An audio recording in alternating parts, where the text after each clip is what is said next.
you getting yourself ready for our show?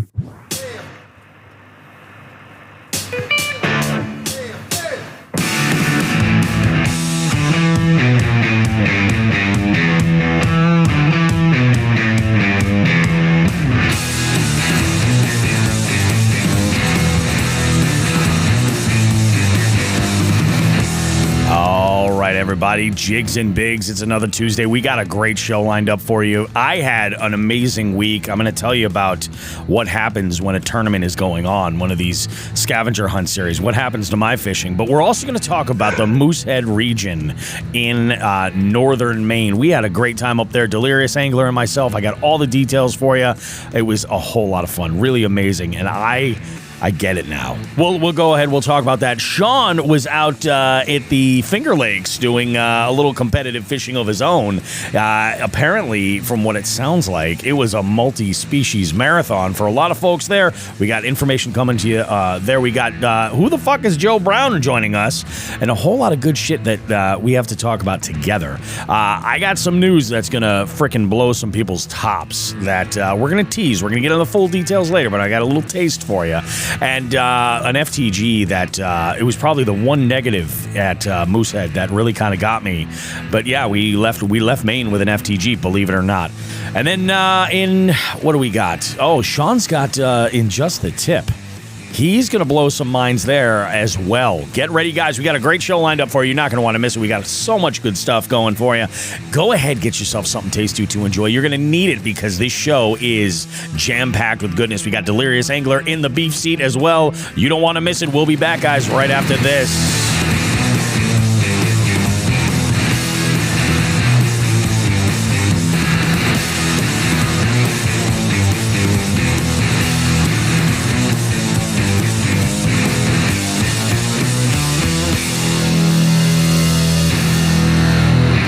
I just happened to click over on this screen, and I see Gravy Fishing here, and he says, there's a lot of FTGs in Maine. Yeah, while we're on our way up, Delirious got a phone call from Gravy. Gravy was working in Maine, nearby where we were. So, unfortunately, he was working and couldn't fish, which sucks.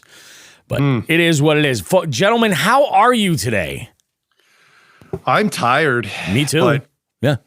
Good tired. Very good tired after a long week of pre-fishing and basically, general fuckery. All the fuckery. Out there in upstate New York. A lot of fuckery. We put in some miles this week. The Jigs and Bigs team. We put in some miles.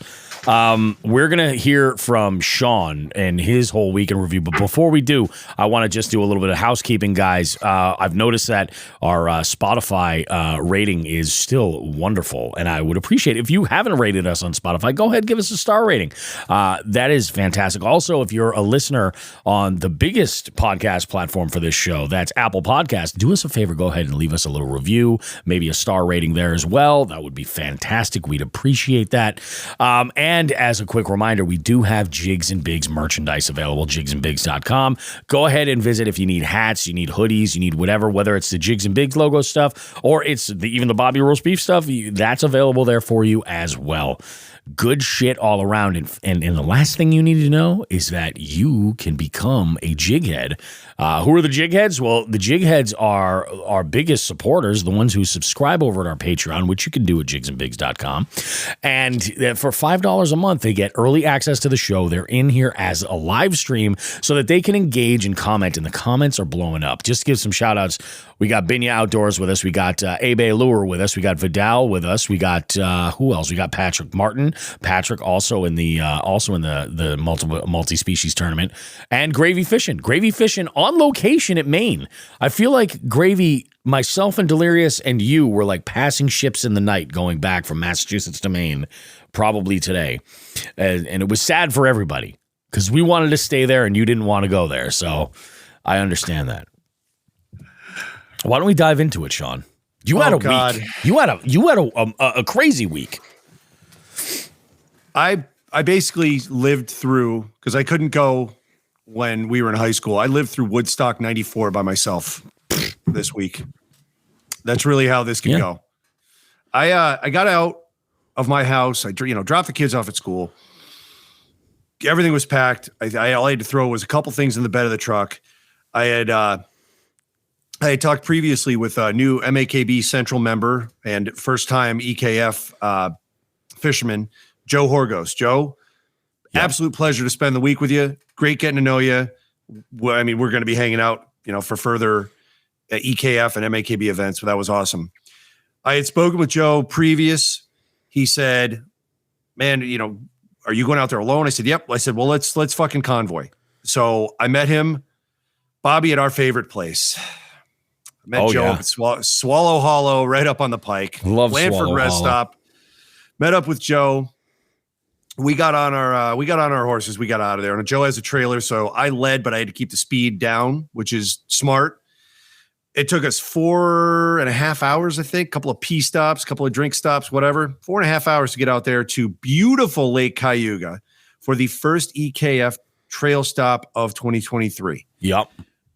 That was Tuesday. I think when we left, the total anglers at that point was hovering around 80. By the time we started, quick fast forward, by the time we started on Saturday, 109 anglers. The first time an EKF event has cracked 100. And it was amazing. But let me step back. We're going to do this chronologically. I'm not going to fuck up like I did a couple of weeks ago and go, yeah, Tuesday, then Thursday, then Wednesday, then back to Tuesday. We're not going to do that today. We got there Tuesday.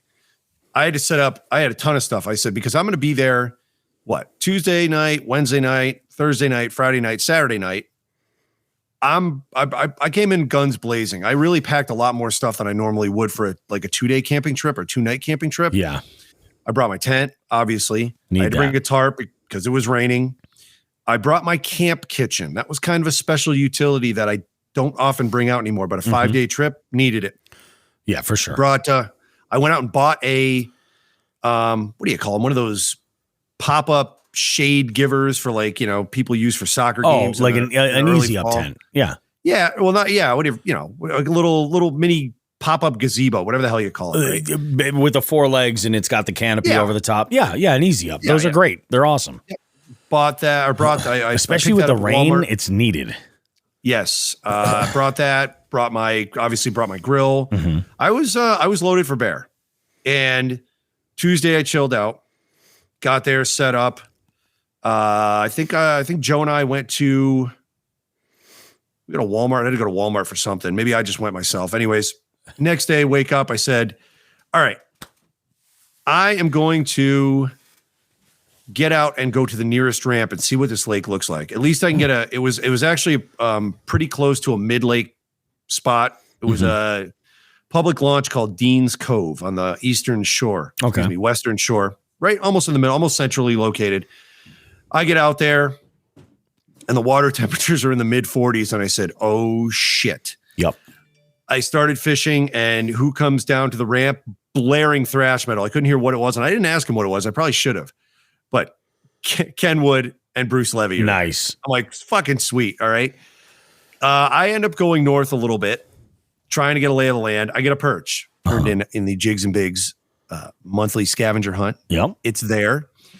And I think I got about a mile away or less and said, you know what? This is not good. There was no weed. There were no weeds up. The only action I saw were perch.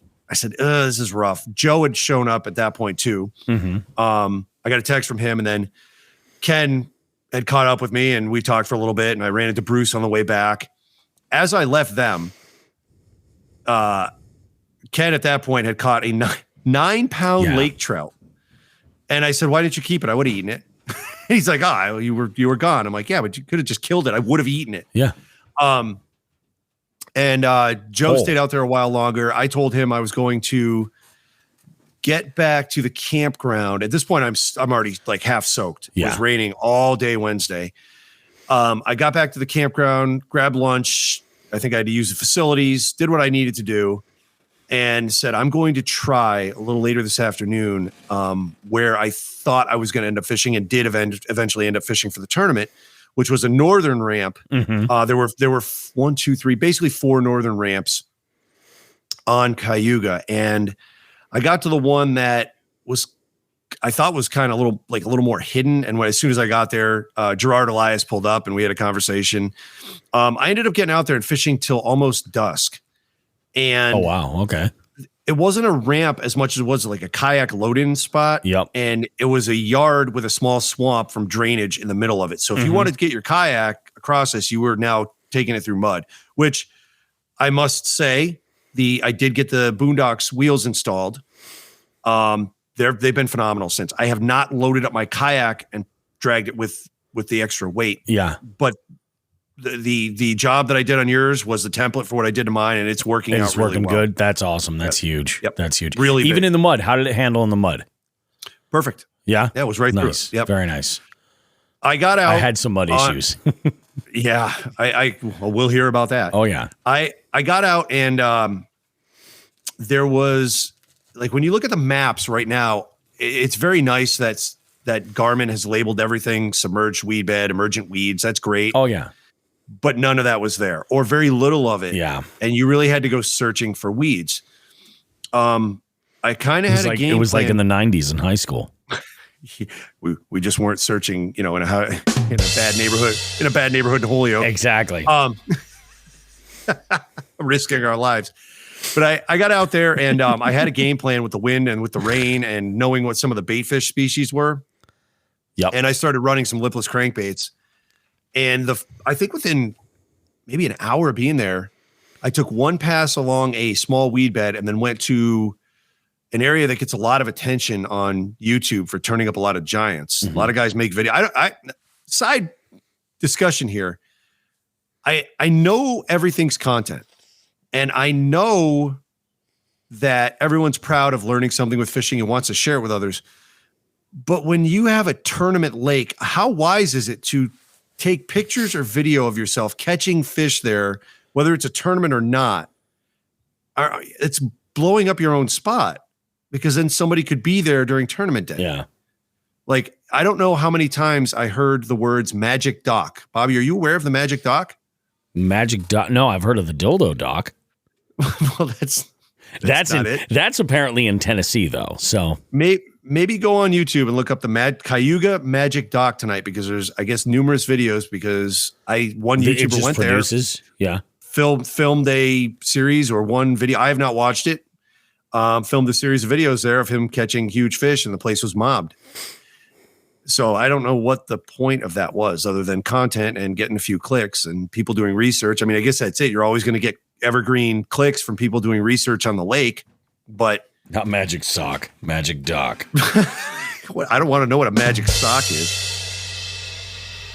Anyways, I got out there, and I was whipping around a lipless crankbait on a very, very subtle submerged point that I found. And I think at that point, right when I got to the point, I said, you know what? I'm going to reset. I'm going to go with what I know. Lipless crankbaits. This weather's screaming for it. And within a couple casts, I got my biggest bass of the weekend, which was 19 and a half. Great. And then there's that usual angst of, oh shit, I was pre-fishing. Now I'm fucked, which we'll get into what actually happened. You worry about that though, for sure. Yeah, it always happens. So I proceeded down this weed bed that did actually have a little bit of life to it. And the wind was blowing right into it. And I switched to and you and I laugh about this. I switched to a gigantic Vibrex original spinner. Oh, yeah. And I was whipping that around, and it's a size 6 blade. It's huge. It's the biggest one they make. Yep. And I was whipping that right over that weed bed. And I was getting these hits that were just massive hits, but they were missing. I'm like, what the hell is hitting these things? Yeah. Cayuga has a very healthy population of bowfin. I hooked into one of those. I hooked into a bowfin, and I fought it for 15 minutes. It dragged me around. I actually looked at the trail on my Garmin the next day, and it was a loop. It just took me in a loop like 2-3 times. It went up and went down. 15 minutes it took me on this little ride. I got it to the surface, but before that, I was actually utilizing my live scope. Yeah. And I was watching it get tired out. So I would see it rise up and then go boom, boom, boom, boom, boom, boom, boom. And it was over 2 feet long, so I could see it on the graph. I'm like, this is a fucking great fish. And I could tell clearly it was a bowfin, because it was, even though we were both moving, it was pretty much stationary, and we were getting blown for a little bit as it was trying to go up and down. So I was just, I focused in with the beam and saw it. Well, just like the bass at Coquitchuit, and we'll talk about Coquitchuit later, Joe. Just like the bass at Coquitchuit, it got over my left shoulder and I didn't have time to turn the boat. Yeah. And fucking, it came off. Fucker. Just came off. Big old treble hook on that spinner just came off. Yep. Well, their mouths are like armor inside. Yeah. Like it's hard to get a hook like really in them. Oh, I set that fucking hook. Yeah. In 15 minutes, it worked it out. Would you say you gave them the beans? Yes, sir. Yes, sir. I gave them all. I gave them both beans. Both cans even. Both cans and the Frank. Yep. So that was Wednesday. I did run to Bass Pro. I have to make note. Yeah. Bass Pro shops in Auburn, New York. You mentioned that. Beautiful fucking store. Yeah. Beautiful. Really? Yeah, absolutely beautiful. We got there with 15 minutes before they closed. I went in there. I found a couple of replacement spinners I wanted to have on hand. I wanted some lure covers. The what do you call them? The lure keepers, the Velcro ones you put over your lure when they're on that. Because I was getting all tangled up. I added that seventh rod. Yep. And it's been kind of a mess on my rod rack traveling. So I'm making sure that the lures with treble hooks are covered up. Yeah, that's smart. And we got out of there, and I went back, ate dinner, passed out. Now Thursday morning started with an absolute fucking bang in two ways. Joe and I got up. I said, that was Wednesday, fish that. So I said Thursday, I'm pretty sure I know where I'm going. But I said, I want to check a southern launch. Where you want to go? And Joe said, well, I'm thinking of this one launch on the western shore down on the south. I said, I'll follow you. Or I said, I have to go get gas. Follow me and you lead after that. Well, as I'm driving on this route, and I don't know if I told you this, Bobby, I'm driving from the campground and I'm doing the speed limit's 50. I'm doing 50 to 55 because that's what I do. Yeah. This gentleman that looks homeless is walking on my side of the road, and without looking, about 50 feet ahead of me as I'm doing the speed, he runs across the road. No. A car was coming the other way. He flagged them down, and it appeared that this guy ran across the road to have a gigantic argument with the driver of this car. Like, it was bizarre. It was very backwoods shit. Like they just started shouting at each other and shit? Or? Yes. Really? In the middle of the road in the other lane. Backwoods fuckery. I don't know what was going on there, but everything in my car immediately went forward. That's the best. I began swearing and gave the universal sign for what the fuck. And I went on my way. We got gas. Told Joe what happened. He's like, I didn't even see that. I go, you didn't see me slam my fucking brakes on it? But we got to where we were launching. And as we pulled into the parking lot, John Medina, Ari Stonehill, Rennell Mullen, and Dan Johnson, all MAKB members, various divisions, were unloading all their boats. And I went over to them and made a horribly crude comment that I will not repeat on air. Okay. And looked right at them, and they all smiled and then accused me of the same debauchery. In the meanwhile, some gentleman who was not involved in the conversation, as I said, asked my question, I heard from behind me. So I made a stranger laugh. That really, kind of made my day. Now, here's where shit got fucked up, but shit was already fucked up. So it's raining again. It's Thursday. The clouds are starting to break up a little bit. Yep. And as we're loading into the water, I noticed there's two New York, I don't know what the term is, environmental officers, police officers, EPOs, whatever New York has.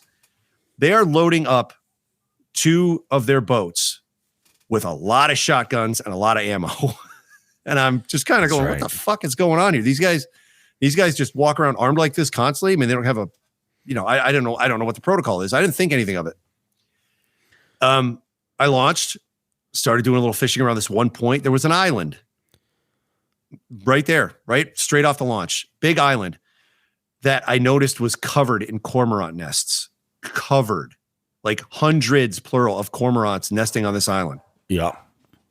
The EPOs went out there, locked and loaded, and started blasting those fucking birds indiscriminately out of the sky. I have never seen anything like this. There was a circle of hundreds of them around the island as they were fleeing their nest, but didn't want to leave their nests. Yep. And they were just getting picked off. It was so loud when they would hit the water, it sounded like another gunshot. And they were just fucking plugging birds. They must have killed 100. Easy. Now, cormorants are invasive, and apparently the state of New York has decided they need to be fucking eliminated from at least the state. I've never seen anything like that. It went on for an hour. There would be, I don't know, 20, 30, 40 rounds fired. And then they'd let the birds come back to the nests and then go right back at it. It went on for an hour. It was amazing. No shit. And I had heard, I cannot verify this because I didn't go too close to the island. The wind was blowing north to south, and I went north from that point. They didn't clean anything up. The water around the island was just littered with fucking spent shells, casings, and fucking. Oh my God, really? They just left it all there? Cormorants. Yeah, it's crazy. Dude, it was an hour of shooting. I don't know how many fucking rounds they went through. Jesus. It was crazy. Joe's laughing. He's like, I want to work for New York and kill Hell cormorants. Sounds like the best job ever. Yeah, it was. So I was kind of like amused at first. I'm like, wow, they're fucking laying to waste these cormorants. And then it kind of hit me like and I'm not saying anything else should be done, but I'm like, I kind of felt bad for the cormorants, even though I hate cormorants. These poor things are trying to nest and protect their eggs, and they're just going back and trying to do their fucking reproductive duty, and they're just getting blown out of the sky. I'm like, what the fuck? But some of them, a lot of them went into the water. Some of them went into the trees. Like, it was fucked up. So I've never seen anything like that. I got one hit, and I said, I'm done after about 2 hours. On a cormorant? Yeah. Fucking cormorant came down and hit the water so hard, it fucking hit my lure.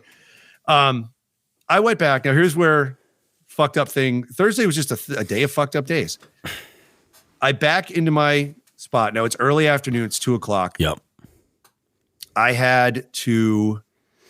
It was starting to get nicer out. So I actually took my completely soaked the contents of my tent. My air mattress was getting water on the bottom of it, which thankfully none of it went through to affect any of my sleep or anything, but everything was soaked. I was camping in Woodstock 94 or Woodstock 69, both of them. I was just camping there. It was mud. My truck was covered. Everything was covered in fucking mud. And what's so funny, roast beef? I'm thinking of fucking, what is it? Is it Jay and Silent Bob Strike Back, or is it? No, it's Dogma with the shit demon. Oh yeah, it was. I'm imagining like everybody at that campsite covered in mud, just looking like that. I was camping at Golgotha. Yeah. Actually, I was not. I was camping at Sned Acres Family Campground. Little plug here for them because they were great to us all week. If you're fishing Cayuga and you want to camp or have a trailer, or if you need a trailer or need a cabin, contact them. Sned Acres, SNED. Easy enough, just like a Ned rig, but with an S in front. Sned. Check them out. They were awesome. They had everything there. We were taken care of. So I get back to my campsite, and in between, there was a cabin 2 campsites over. The other 2 campsites were unoccupied. They were small, very small lots, and these 2 unoccupied lots, and then there was the first cabin. As I backed my truck up, we had electrical outlets, so I was pulling the nose of my kayak up so I could charge my batteries. By the way, future video plugging what I did with those Naquas, because I did a great job and even refined it more while we were there. And I did a really good job. If anybody's using Naquas, specifically the 20 amps, I have a really neat way to hook it into your kayak without causing any issues. Nice. But I digress. I pull my truck back up and I see my neighbor here my new neighbor at the cabin, husky gentleman, half jogging over to me. And I'm like, what's going on here? I did not reach for my bear mace. I probably could have. Yeah. But he jogs over to me. Baloney tits just flopping. And Okay. And I open up the door and he goes, literally, I've never spoken a word to this human. I didn't know he shared the same air as I did. He just goes, hey, you want to go fishing? I'm like, what? I go, what now? He goes, yeah, I got a charter. Or I am a charter captain. I can't remember what he said. I was just so blown away. He goes, yeah, you got rods. Let's go fishing. I go, I just got off the water, dude. I'm pre-fishing for a tournament. I do not want to go fishing right now. I'm soaked. I've got to dry everything I own out. And he seemed very hurt at this. And he goes, oh, okay. And then he stood there and looked at me. And I go, no, really, dude, I've got shit to do. Like, I got to go. Nice to meet you. Thanks for the offer. Has that ever happened to anyone over the age of like 8? So you don't want to go fishing? Yeah. And then the weird thing was he had no boat for another half an hour. And while I was taking my campsite apart and drying it out, he materialized with a boat. So I don't know if he was a charter captain or if he got a charter or if he meant he rented a boat and thought it was a charter. I have no idea what happened. But he had this boat, and instead of actually going fishing, oh no, he detailed it. in front of me. 30 feet away, detailed it, washed it, scrubbed it. I'm very confused as to what exactly was going on. And Joe at that point said, hey, I have to go to Walmart to pick some shit up. And I said, yeah, I do too. I have to get detergent to clean all my clothes because everything's soaked and muddy. He said, great, let's go to Walmart. And as Joe and I were leaving for Walmart, I looked over at this guy and he's sitting in the boat just with his hands on the steering wheel, just staring straight ahead, not looking at the console, just like, hey, look at me. I'm pretend driving the boat. This was some creepy fucking shit. I don't know what the fuck was going on here. And I just showed Joe. I said, look at this guy. He's nuts. It's and better. Said, yeah, I think he is. Yeah, it's better that I don't say anything because I'll get canceled. Yeah. Makes me wonder what's going on. I'm glad I didn't say anything because I think there was a pretty good chance that I would have woken up with him trying to take the skin off my face so he could wear it as a mask. That's it. I was you know exactly thinking Texas Chainsaw Massacre. Yeah. Like, yeah. There was some weird shit going on. Do you like clown? Do you like clowns? I got some lotion here. Want to see my crawl space? Yeah. No. And I don't want to go fishing either. That was Thursday. Nelson arrived and I had to tell him this story. I'm like, dude, not only did I have a homeless guy jump out in front of my car, try to fight somebody across the road, which was a woman too. It was really bizarre. Bum fights. Then we got my buddy here who wants to go fishing and the cormorant deaths. Just crazy. Patrick Martin says something. Yeah. He goes, imagine if you said yes to fishing. Let me read you the headline for Saturday or Sunday. Body found in Lake Cayuga, Massachusetts man. Whereabouts unknown for 2 days. Yeah, I didn't. So my parents told me not to talk to strangers, and I try to live by that. Anyways, Nelson got there Thursday night, and he actually did me a solid because I left some shit at home. He stopped at my house, picked everything up, and then I actually went to Walmart. He needed a new tent. He just sent me the model he wanted. I picked it up for him, set it up, so he was ready to rock. Nice. Friday morning, we did our last round. I actually went to a different northern launch, and Nelson wanted to do a lap around the lake. He was getting some water temps. He when he pre-fishes, he kind of does some different stuff. Doesn't take a lot of casts, but really does some recon. So I went way up north, and I decided to see if my little lipless crankbait pattern was going to work again, and it did. Get ready. I now have a pattern. Big tournament, I'm going to land a big carp. So I had a big carp, 29 incher, probably 10 to 15 on a lipless pounds. Smashed the shit out of a lipless crankbait. Really? Yep. And it's just catfish and carp. Every now and again, I will get on a lure, and I cannot explain it. Now, I want to throw this out here. I don't know that Chrissy Fishing is in the live stream right now watching this, but if she's not, when she hears this, the first thing she's going to think is, I knew when I was fishing with Bobby, I should have thrown a lipless at that carp. I knew it. Yeah. Maybe that's next time. Yeah. That's what you got to do, Chrissy. You got to rip a lipless right by a carp. They'll tackle it. So I got that in the boat, was very happy. And then the bass bite that I had seen the other day just wasn't there. Now that we had Friday morning and it was partly cloudy, the rain was gone, the pressure changed. Yeah. I was in trouble, and I tried some different things, and I went back to basics. I started whipping a Ned rig around. Yep. I got a 17. So now it's the day before the tournament. Yeah. I've got 2 bass at a new lake in the boat. They were both big, which was nice. Yeah.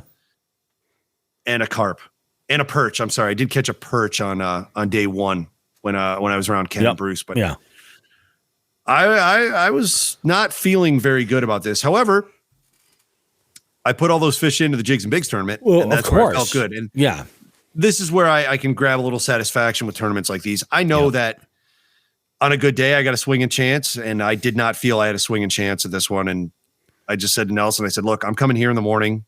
This is what we're going to do. This is how we're going to roll. Yeah. Well, this is what I'm going to do. I said, if you want to join me, great. We can throw in. He decided that he was, because of the water temperatures, going north was also a good idea. I should mention at this point, Thursday night and then Friday night, our next door neighbor, who's going to remain nameless, he was also fishing the tournament. Leatherface. No, not Leatherface. Our other next door. We actually had a next door neighbor. A different. Who had a tent up. Apparently needs to have noise to go to sleep. Oh yeah. Okay. So I had told Nelson when we got back Thursday, I said, I'm cooking dinner, which was fish pizzas. Nelson brought up some of the sea bass we caught last year. Rhode Island was frozen. Wonderful. Yep. Oh my God. Wonderful. Bruce Levy and Don Davis came over to visit us. They were at the same campground. And that's awesome. The five of us knocked down some pizzas and it was phenomenal. And I told Nelson, I go, as soon as we had gotten off the water early, I said, as soon as I am done eating, I'm cleaning up and I'm going to bed.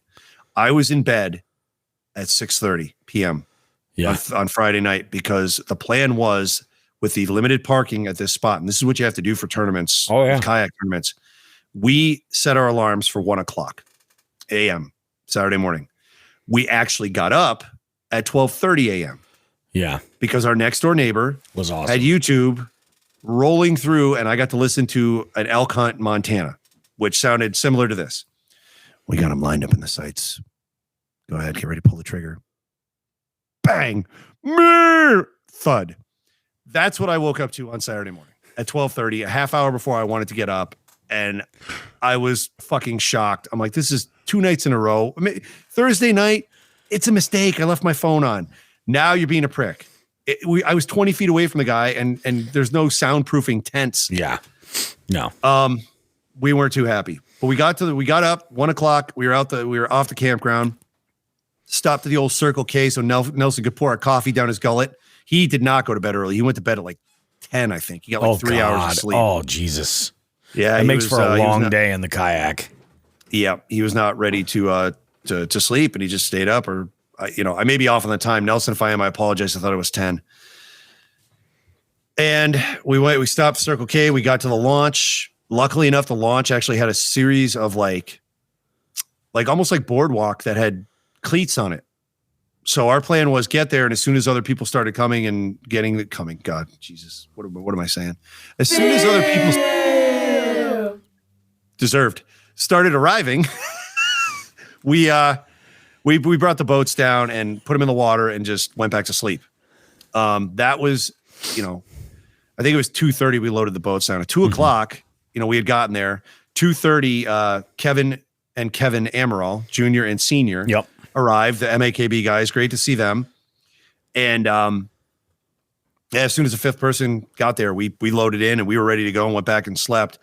This parking lot got so crowded so quick that at 5:15 or 30 or 45, right before the tournament started, people were still pulling into the parking lot. And I'm wondering if other ramps were full and they were trying to get in there. That might be they were scrambling to kind of trying to find a spot.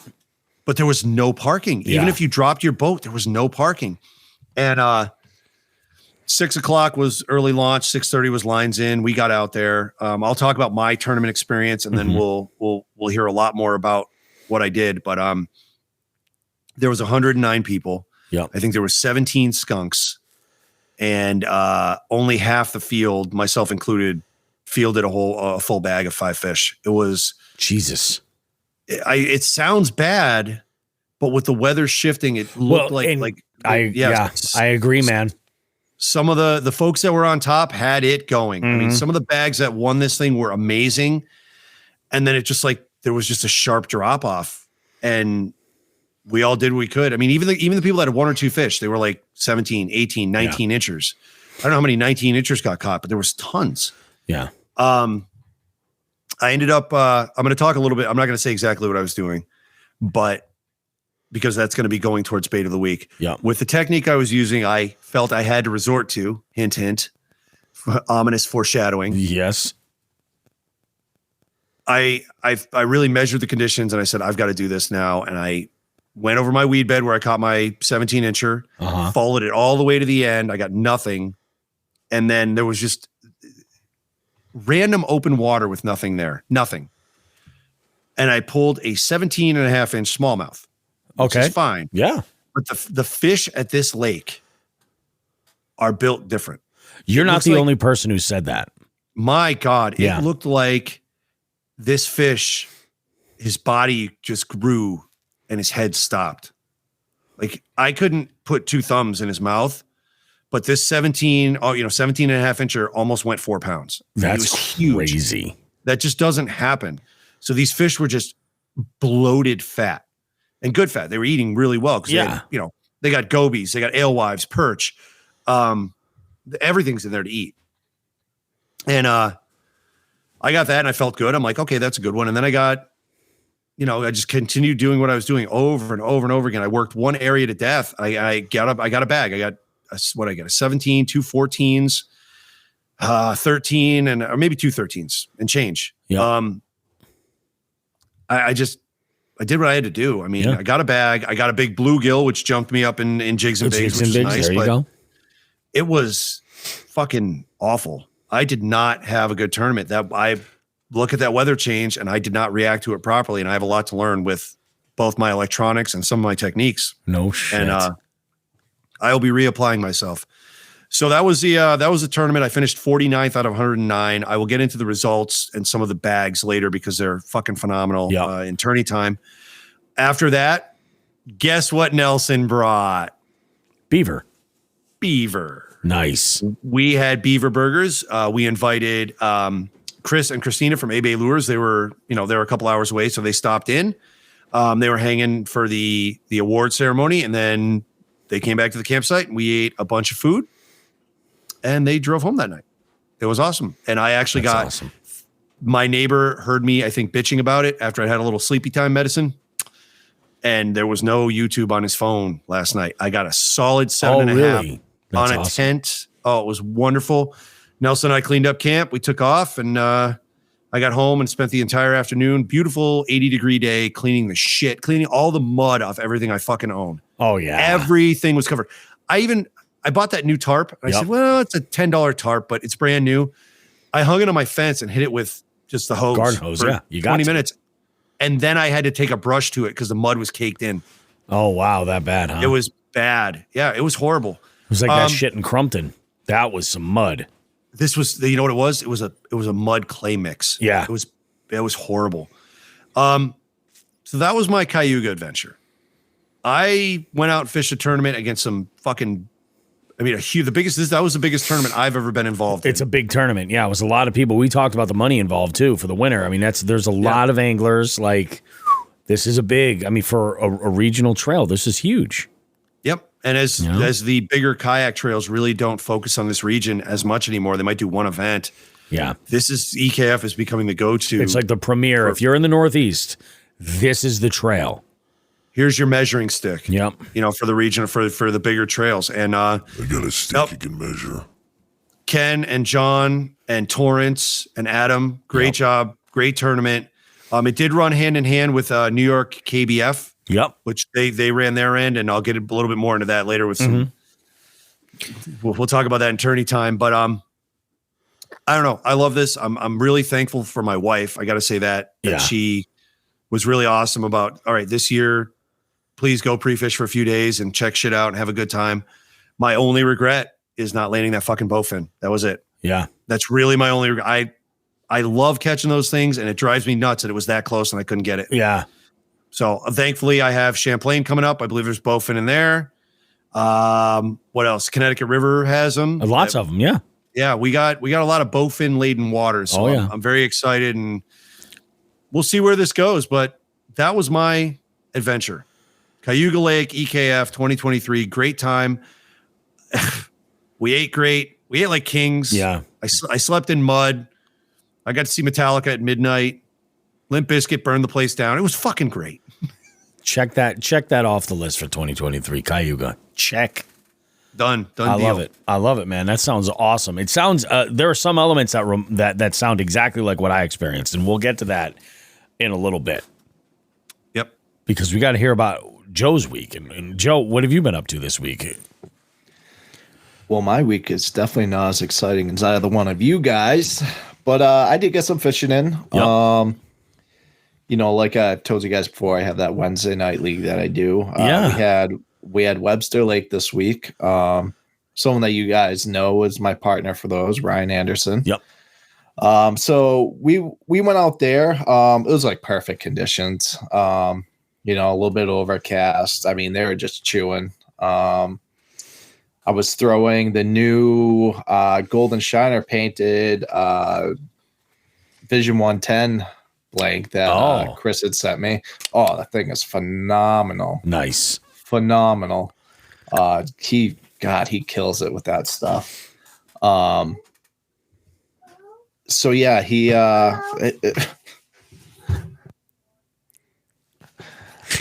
sorry, the little one just popped in. It happens. It happens. No worries.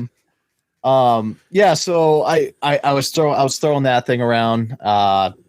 Geez, everything was hitting it. I mean, we were having trout hit it, bass hit it, pickerel.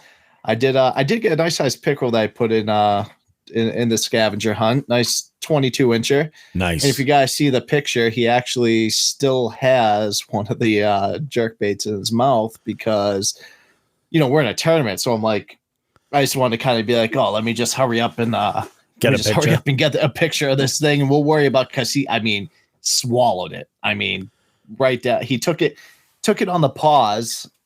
So you know, it was strange. He, you know, took it on the paws, but didn't like take off with it or anything. So I didn't really realize immediately on the paws that he had it.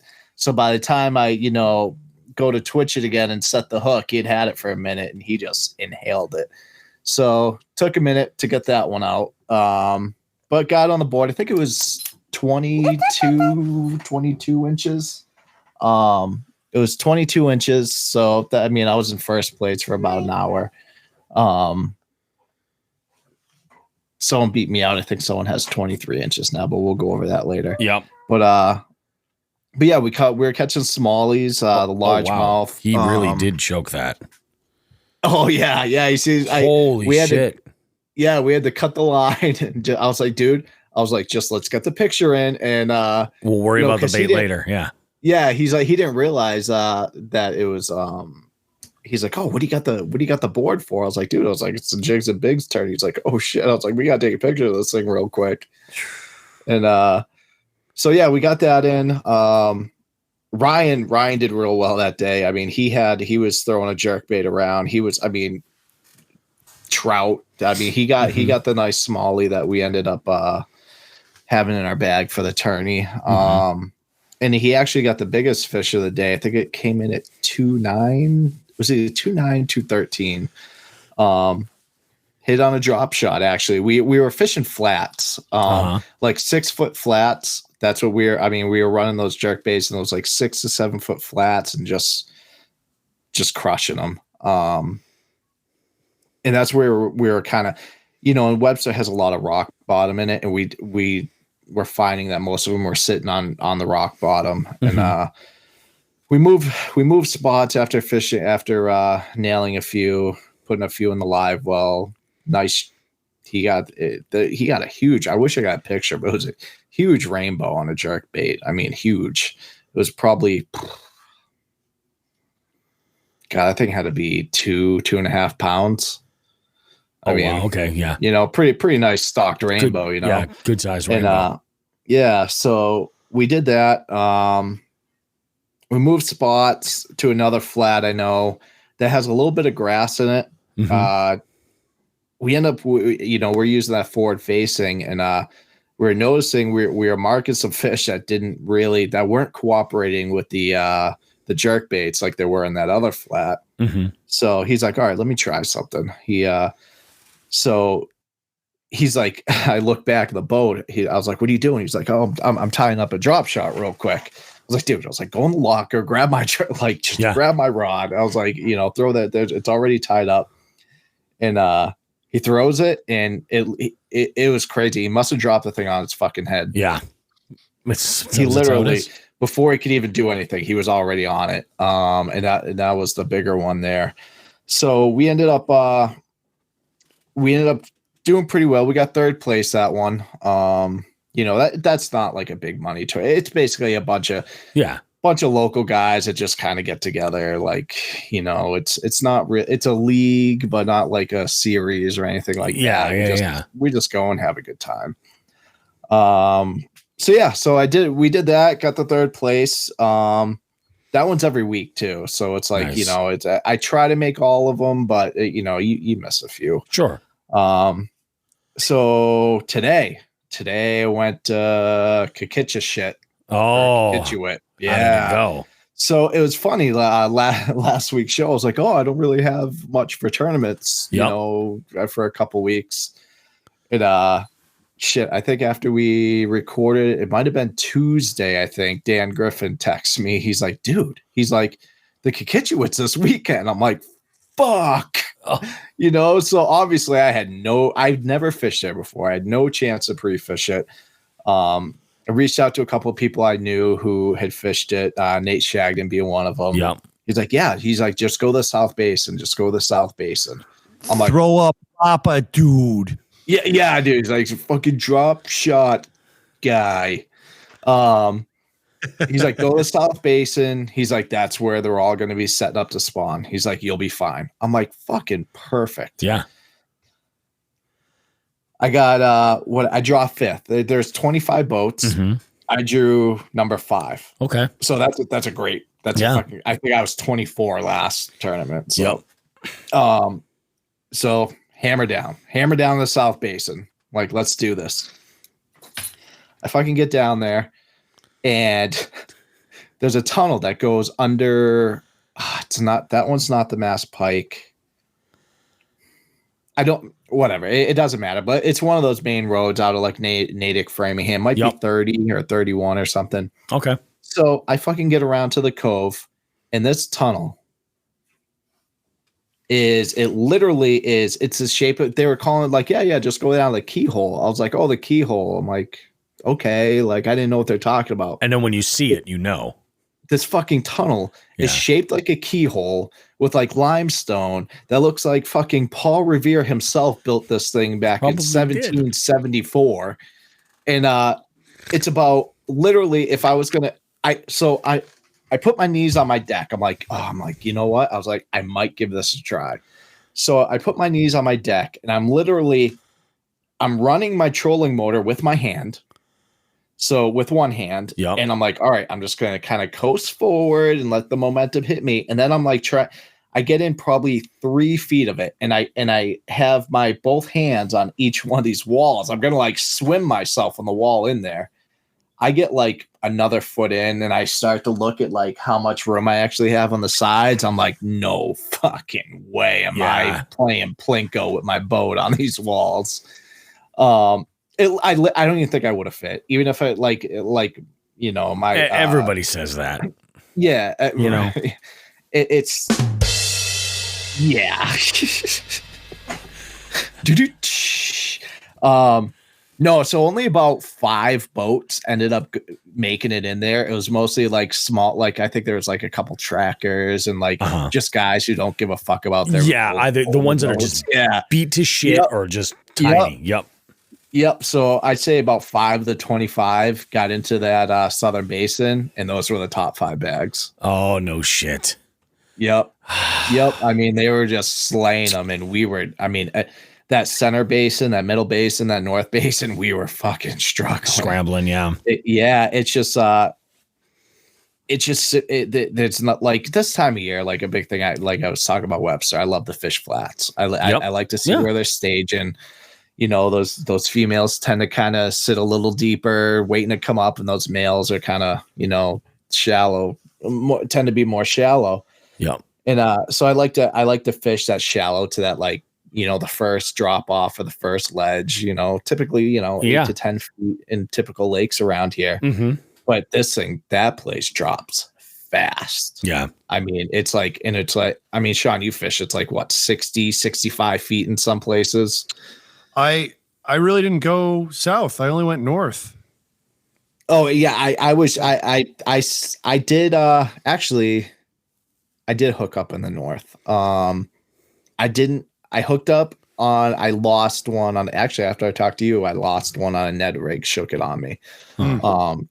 Closer to the boat. But yeah, so that place was a fucking nightmare. I ended up finishing middle of the pack. Yep. There was a lot of people that got skunked, believe it or not. That's the worst. Like good sticks too, like well-known sticks in the state, you know.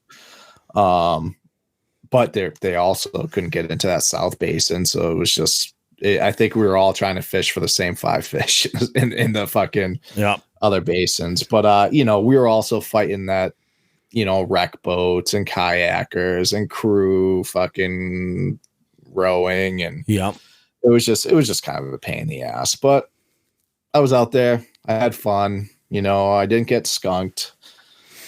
I got points, so I can try to make my way down to Hartwell this year. So Nice. it was a good time. I will say they have a fucking phenomenal boat ramp there. The fishing kind of sucked, but the boat ramp's phenomenal. The only thing that wasn't phenomenal is all the people around the boat ramp, and the wreckers have no fucking clue how to back up a goddamn trailer. And then you have the guys, when we're coming off, you have the 25 boats trying to come off, and you have Joe Schmo with his 1976 10-foot aluminum boat, and he's sitting on the boat ramp hooking up his battery and attaching his trolling motor instead of rigging it up and then dropping it in. Yeah. Washing his car. Yeah, seriously. Checking the air in his tires and all that. But they have like 6 ramps, like six lanes. No shit. Yeah. Wow. Yep. Yeah, which was awesome. I wish they had that and many more lakes in this area. Oh yeah. And they had docks. That's one thing I will say that kind of grinds my gears a little bit. Yeah. Is fucking no docks in any of these lakes. Yeah. Thank God my boat has a keel guard, because I'm constantly having to beach that fucking thing, at tournaments and stuff. There's no docks around, but I'm rambling. So I finished middle of the pack. We'll talk a little bit more about it later, but I had a good time. That's awesome, dude. And I put a couple dinks in my any 5 category too. Yep. Because I didn't know where else to put them. Oh, we're gonna talk jigs and bigs in a moment. We'll talk interesting. that. But I had a good week. Got out a few times, caught some fish. Didn't make much money, but fuck it. Did all right. Did all right. That's awesome. That's who the fuck is Joe Brown's week in a nutshell. Well, you guys remember, it wasn't that long ago, 7 days maybe, we were having a conversation about the miracle mile that your boy Bobby Roast Beef had, like this amazing week, just catching absolute tanks, figuring out this pattern that was just working. Let me tell you what happened on May 1st. The Jigs and Bigs multi-species scavenger hunt tournament started. And I went to one of the lakes out of the 3 that I had fished the previous week. And I said, I'm going to go to the one that I know has the most diverse species. Trout, it's got bowfin, it's got bass, it's got carp, it's got a variety of panfish, it's got perch, you name it. All kinds of great stuff. Well, I go and I'm, always, taking the advice of Shawn the fisherman into account. Like, I'm just going to go out and go fishing, we'll just go for it. And I'm going to launch my boat. Oh, wow. There's almost a whole other FTG, but I'm the one that from Maine was even crazier. So, I go and I start working this one. I take an immediate left out of the ramp. You're a little swampy there. I know what you're talking about. Yeah. So I take an immediate left out of there and I start working the laydowns that are over here. I had hooked up with fish in the past over there, so I'm like, I'm just going to start and work my way around using that exact same pattern, targeting specific shit. And I had I was throwing that same swim jig, cast that up under over to the edge of a laydown, just like literally right up at the bank. And as I start working the swim jig in, I get a tap and I see a like 12 or 14 inch pickerel kind of come out from like this laydown and just take a snap at it. Doesn't grab it. I'm like, hey, it's a pickerel. We'll get another pickerel. No big deal. So I continue working my way around and I go over to this other little cut and I get in there and I'm like, all right, this looks really promising. Let's go ahead and flip this swim jig in here and kind of work it back and see what happens. Well, I get to this one area and I get hit hard. And I believe, like I said, Shawn, when I asked you, I gave this fish the beans. I set And the the frame. hook so hard. I felt the barb it hit inside the roof of his mouth. So this fish was hooked and hooked good. And I'm like, okay, great. And there's all this submerged timber in this one area. And there was this limb that comes up like pretty close to the surface.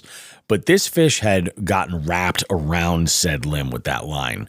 So I'm doing this like tug of war, and I'm like, I'm not trying to pull too hard. I don't want that jig to make contact. So I'm actually like, testing fate and allowing a little bit of slack to see if he'll swim out of it. You know what I mean? And then I'll hook him again. Well, in this process, this fish goes broadside, and I see a big flash of this. Probably would have been bigger than any of the fish I had caught the previous week. It was an absolute giant, man. And I know everybody says that, like, oh, the one that you missed, blah, blah, blah, blah, blah. Well, so I see this fish flash, and it's an absolute tank, and I'm like, okay, I don't want to lose this. So I'm kind of trying to play it. I'm trying to maneuver the kayak too, so I can get on the side of the limb, so I can kind of wrap my floral around it. If I can get to the other side, or just try and do anything to land this fish. Well, as I'm making my way over there, like the line starts to pull and pull and pull, and the jig is getting closer and closer and closer to the limb. And as it makes contact, it gives him just enough leverage to pop right off and swim back. So I lost an absolute tank, but I try to keep in mind I did everything right but the fight. You know what I mean? Like, I got there. So I'm like, there's more submerged wood. I'm going to keep this pattern going. Dudes, I fished the shit out of that until I had to leave. In fact, I got a phone call while I was on the water from my daughter asking if she could stay late to work on a project after school, if I was able to pick her up at school instead of her taking the bus. And I said yes, because it would give me an extra 2 hours to fish. So I was on the water. I'm working the shit out of this. I got nothing, and it's time for me to hit the road now. So I start heading back to the ramp, and there's a few spots that I'm throwing a cast over, and now I'm throwing just a small, like a finesse swim bait, and I'm throwing this over here, and just some spots to see what I can get. And I remember, like, I called you, Shawn, and I asked you if there were white perch in this pond, because I'm like, I feel like this looked kind of like a white perch, but I didn't get like a great look at it. Just it was a little silvery. After further conclusion, I honestly think it was probably just a rainbow. More than likely, I was like, but I'm like, oh, damn, pretty interesting, because that would have been great, throw a perch on there. We'll get to trout in a moment. But so I get over there, and I'm like, all right, son of a bitch, this isn't good. So I took the skunk for the day. I pack up the boat, and I go pick up my kid, and, I bring her home. I drop everything off, and I'm off doing my thing. That was Monday. That was the first. So here we are. It's Monday. I got nothing to put on the board. I'm like, you piece of shit. You son of a bitch. Look at you. You can't even fish. So I go, and I didn't get out until, I think it was Wednesday was the next day that I had gone out. And I made it a point to go and hit the water hard. And apparently my timing, I went to the same spot, not knowing this. And this seems to be a trend at this body of water. But I just missed the stocking truck. And they had just dumped a veritable shit ton of brown trout right at the ramp. And one of the regulars who's over there periodically, and this is the day that there was an FTG that for sure would have made it, but the something in Maine is too fresh. Yeah. So I go over, and I drop my boat in there, and like these guys are standing at the ramp, throwing inline spinners and little floating flies and all kinds of stuff. And they're just taking it, and they have stringers of as they're limiting out, and they're taking off, and I'm like, all right, cool. And I'm like, hey, don't want to be that guy, guys, but I got to use the boat launch to launch a boat. So I did. I launched my boat. Not according to them. Yeah, not according to them. It's the best fishing spot in town. So I go, and of course, what I do is I paddle straight through these browns, and I decide I'm going to go and work and kind of mirror what I did before, that pattern. So I go and I start working this cove, and what I'm hoping is that, because I've done this before in this body of water, where I've had a fish where I've missed one, and I've seen a good sized fish, and I've gone back to that area the following day, and I've been able to hook up with it. So I'm like, it's worth it, and it's close by. We'll go ahead and do it. Awesome. Nothing. Okay. So I go and I fish. I bypass an entire cove that I had spent too much time on Monday trying to find some decent fish in submerged timber, and it wasn't happening. So I went to a handful of other spots, and as these guys are kind of packing up, there's only like one left. I go and I make my way over to where those brown trout are, and I'm just like, you know what? I'm going to throw a finesse swim bait. We'll see what we come up with. And I landed 2 browns, which was great. So I put both of those in for the Jigs and Bigs tournament. One, the larger one in the trout category, and then the smaller of the 2 in Miami 5. Just start filling that up. Yep. And that's what I like about this, is that whole strategy thing. Well, let me back up a little bit, because as I had just launched my boat and I was starting that pattern and I was near the launch, there's these guys, like there's 3 or 4 of them. They're having like ridiculously loud conversations. So I can hear everything they're talking about. And then I hear something go smash. And I'm like, what the fuck is that? And I hear this one guy is like, Oh, man. Yeah, he's right over here. Hold on. So this dude like fucking starts yelling for me to come back to the fucking ramp. And he's like, yeah, he hit your trailer. And I'm like, what? Yeah, he freaking destroyed one of my lights on my trailer is what happened. He's like, oh, you want to take my insurance information and blah, blah, blah, blah, blah. And I'm like, no.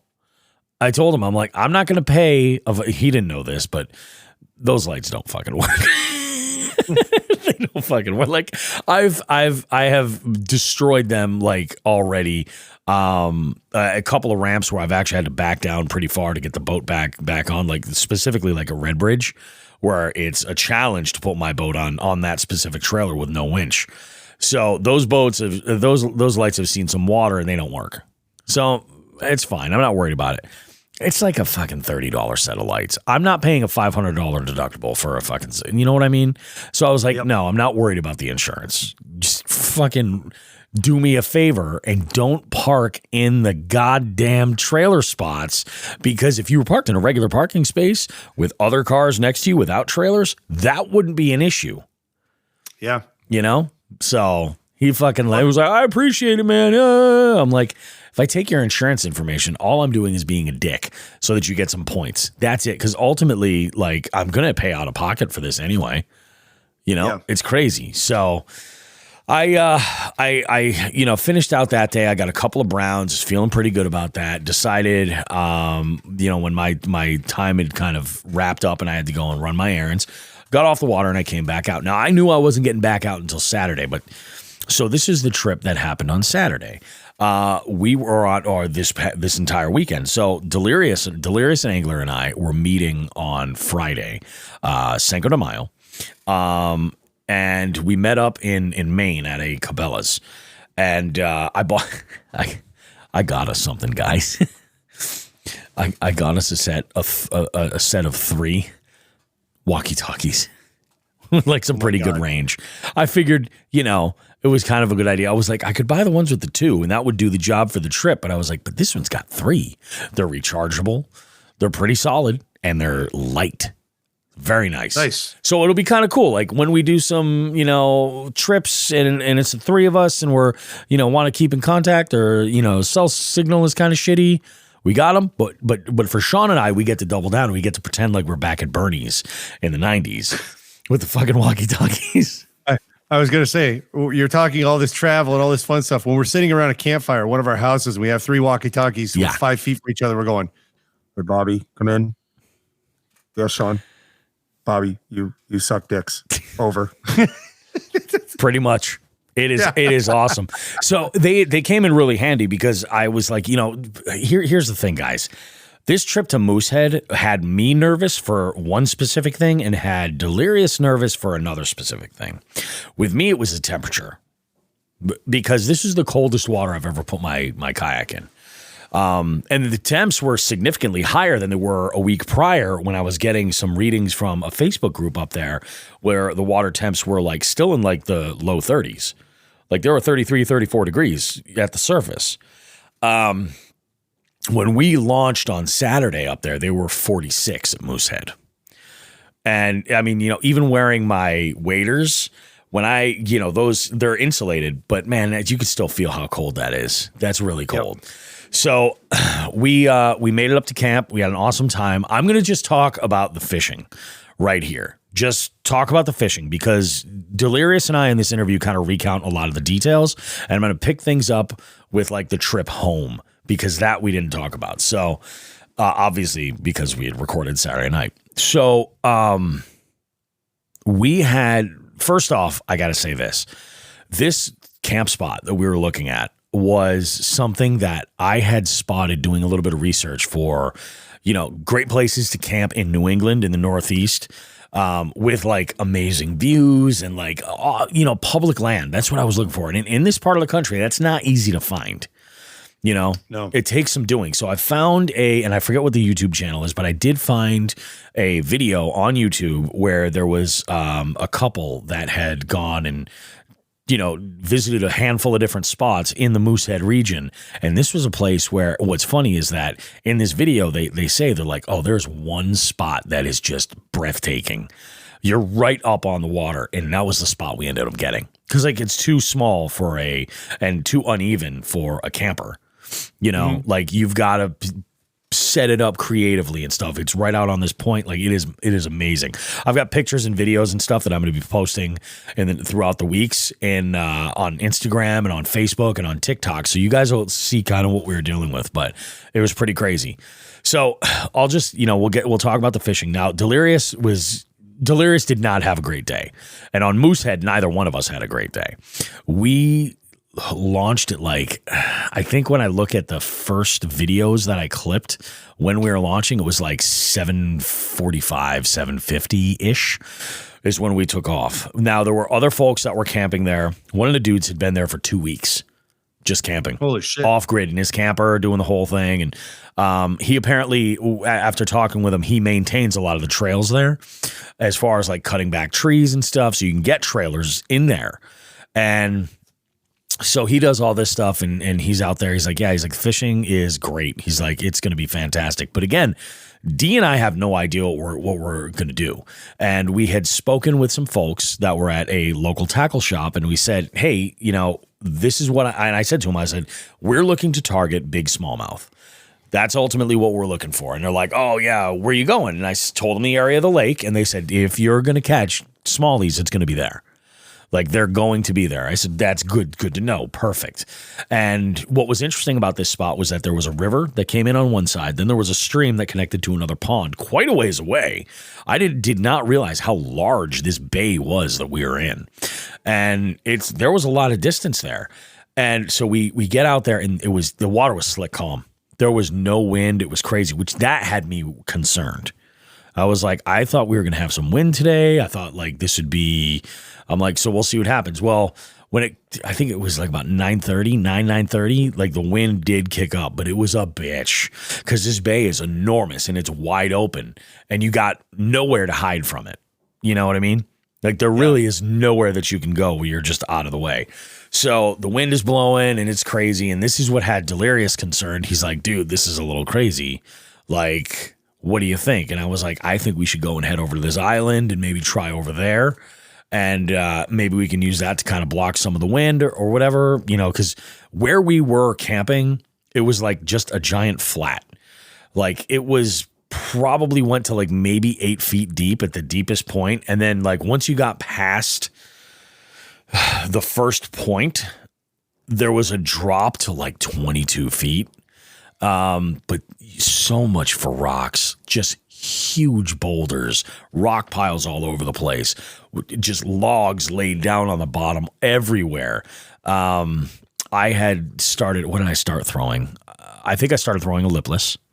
And then I wanted to kind of slow down. I was like, we don't really have a whole lot for wind or anything. Let's kind of something a little bit more subtle. And then I threw a paddle tail, a little bit more subtle. Nothing. Neither one of us got a single bite. I rounded out this point that we could see from our campsite, rounded out around that side, and there were huge rocks over there. And I had thrown my Ned rig because this water had a particular color to it and a certain level of clarity that had me thinking about a specific presentation, a specific color. And with the temperature, I wanted to throw something a little bit more subtle with not too crazy of action. So I threw this specific color, like a baby D-bomb is what I was throwing on a Ned. Not too much action, nothing crazy. And I got a crawdad that clamped onto one of the tails on this D-bomb. And this crawfish had like a reddish brown back, but like almost like a pink right around the edges of the shell on the underside, like almost like a lighter red to a pink almost on that side. So I'm like, okay, that's kind of interesting. I happen to have a flat-sided crankbait that looks exactly like this. Let's go ahead and give it a shot. And this thing was awesome. It was ideal depth, everything, like where I was just throwing this like down parallel to the bank basically and just like slow rolling it, and it's just going all over the rocks. Fantastic. Not seeing anything. Not getting a tap, nothing. Delirious is way the fuck out there on a whole other point. Like he was covering water like I've never seen him do, you know? And I'm like, and we're on our radios, you know? And I'm like, hey, how's it going? He's like, this is crazy. He's like, this wind is a little intense. So while we were at the tackle store on Friday, these gentlemen who I appreciate their heads up, one, in directing us to get to where we camped, and two, they made a suggestion on another place to fish. They're like, if you want better smallmouth, if you're specifically trying to target some smallmouth, go to this pond instead. I said, I got you. Sounds good. All right. And I said, what about the camping situation there? They're like, I don't think you can actually camp there because that is a public launch. The other launch where we stayed there's no ramp. It's just like a muddy slick that goes down into the water. It's something that they used to use when they would move timber and load up trucks. You know, so they take the logs from the water and they would just use that. But they're like, you can launch a boat right there because it's a big flat, you know? And there's just some chunk rock right down there by that side. So it works out really nice. It's a great spot to launch your boat from. And so what was nice about this is we got to arrive and drop our boats there and just take off that morning. We didn't even have to like take our boats off the trailer or anything that morning. They were ready to go. All we had to do was just rig up and go. So we make the decision. I was like, look, we can either make a push to go over to like where that island is and hopefully we can get out of the wind at least for a little bit, or let's pack up the boats now. Because I was thinking we weren't even going to hit the water till about 11 o'clock. Anyway, so I was like, I think we're on schedule to do this. Let's go for it. And Dee's like, yeah, I'm into it. Let's go. So we go and we pack up our boats. And this is another reason why I'm glad I brought that beefier trailer, that U-Haul that I rented, because I was able to put both kayaks in there. We jump in the truck and we make the way down the 6-mile trail down to the main road and head over to the other pond. And the FTG happened in that pond's parking lot. So we launch, everything's cool. We kind of take a left out of the ramp and I'm like, let's just kind of follow the edge of the bank and we'll figure it out. And one of the reasons why we thought this was a good idea was because these gentlemen at the tackle shop had suggested, they're like, you're probably going to get, less wind over there as well, because there's a little bit more blocking it. Well, the wind really ramped up later in the afternoon. Like it was challenging, I eventually got to this one spot where I saw big boulders, big rocks, in like the 5 to 7 foot range, and a lot more rocks, but smaller size, more shallow. And the visibility in this water was great, but again, it had that same like color, so you could see 5-6 feet down, but it looked like tea. You know what I mean? Like really strong tea. So I went and I was throwing, I think I started throwing a finesse swim bait there. and I wasn't getting any taps or anything like that. And with the wind going the way that it was, I almost switched over to an underspin. But when I put my day box together that morning, I said, you know what, this is a trout spot. And I said, I'm going to make sure to have a variety of inline spinners with me, from small, like rooster tail style inline spinners to the larger, like number 5 and 6 blade, like half ounce inline spinners.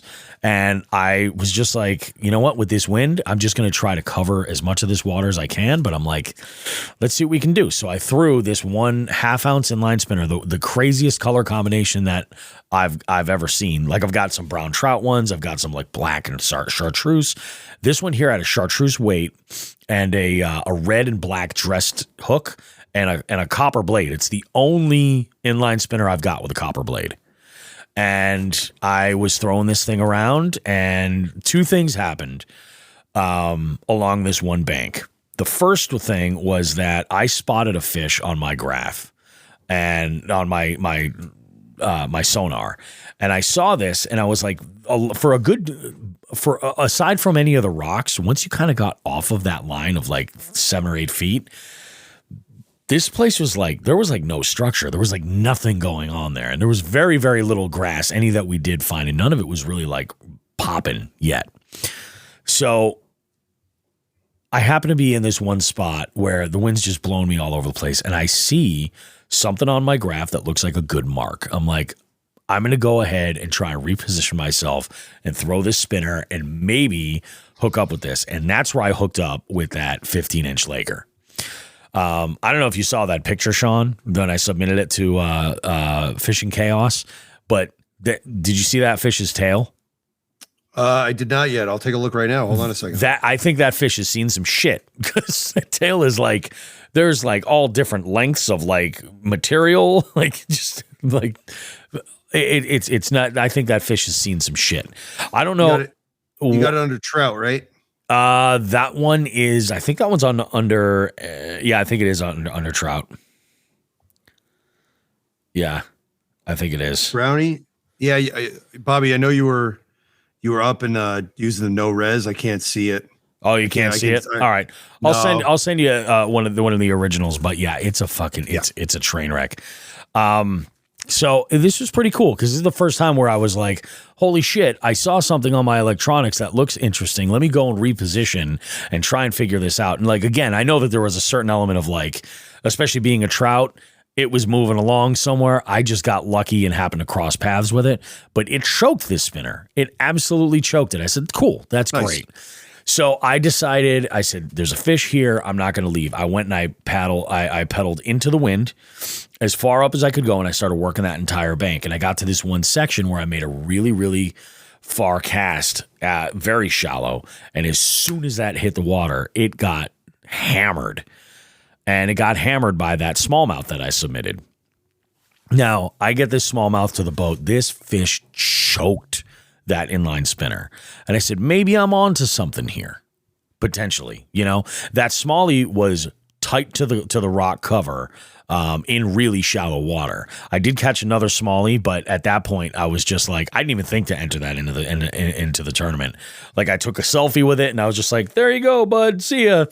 Done deal. Oh, and yeah, there's a kill order in Maine for smallmouth.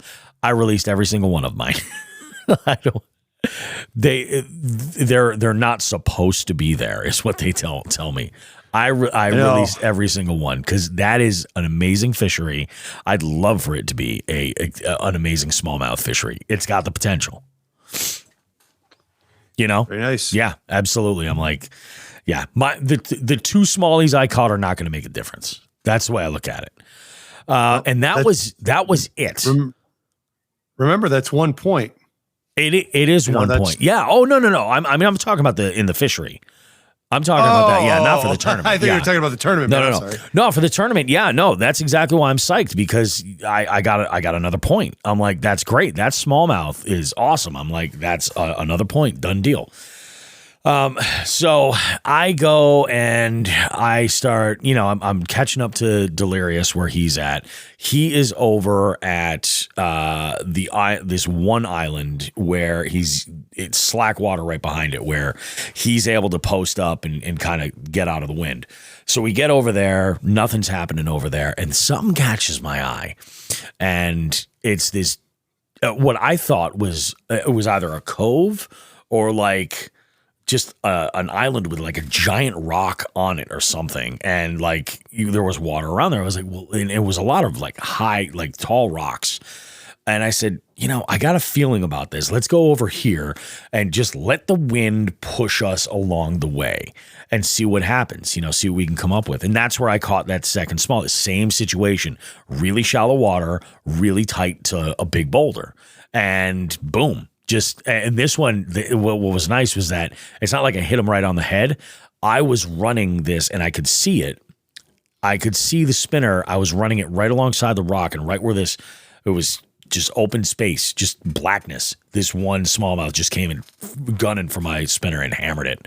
Tiny too.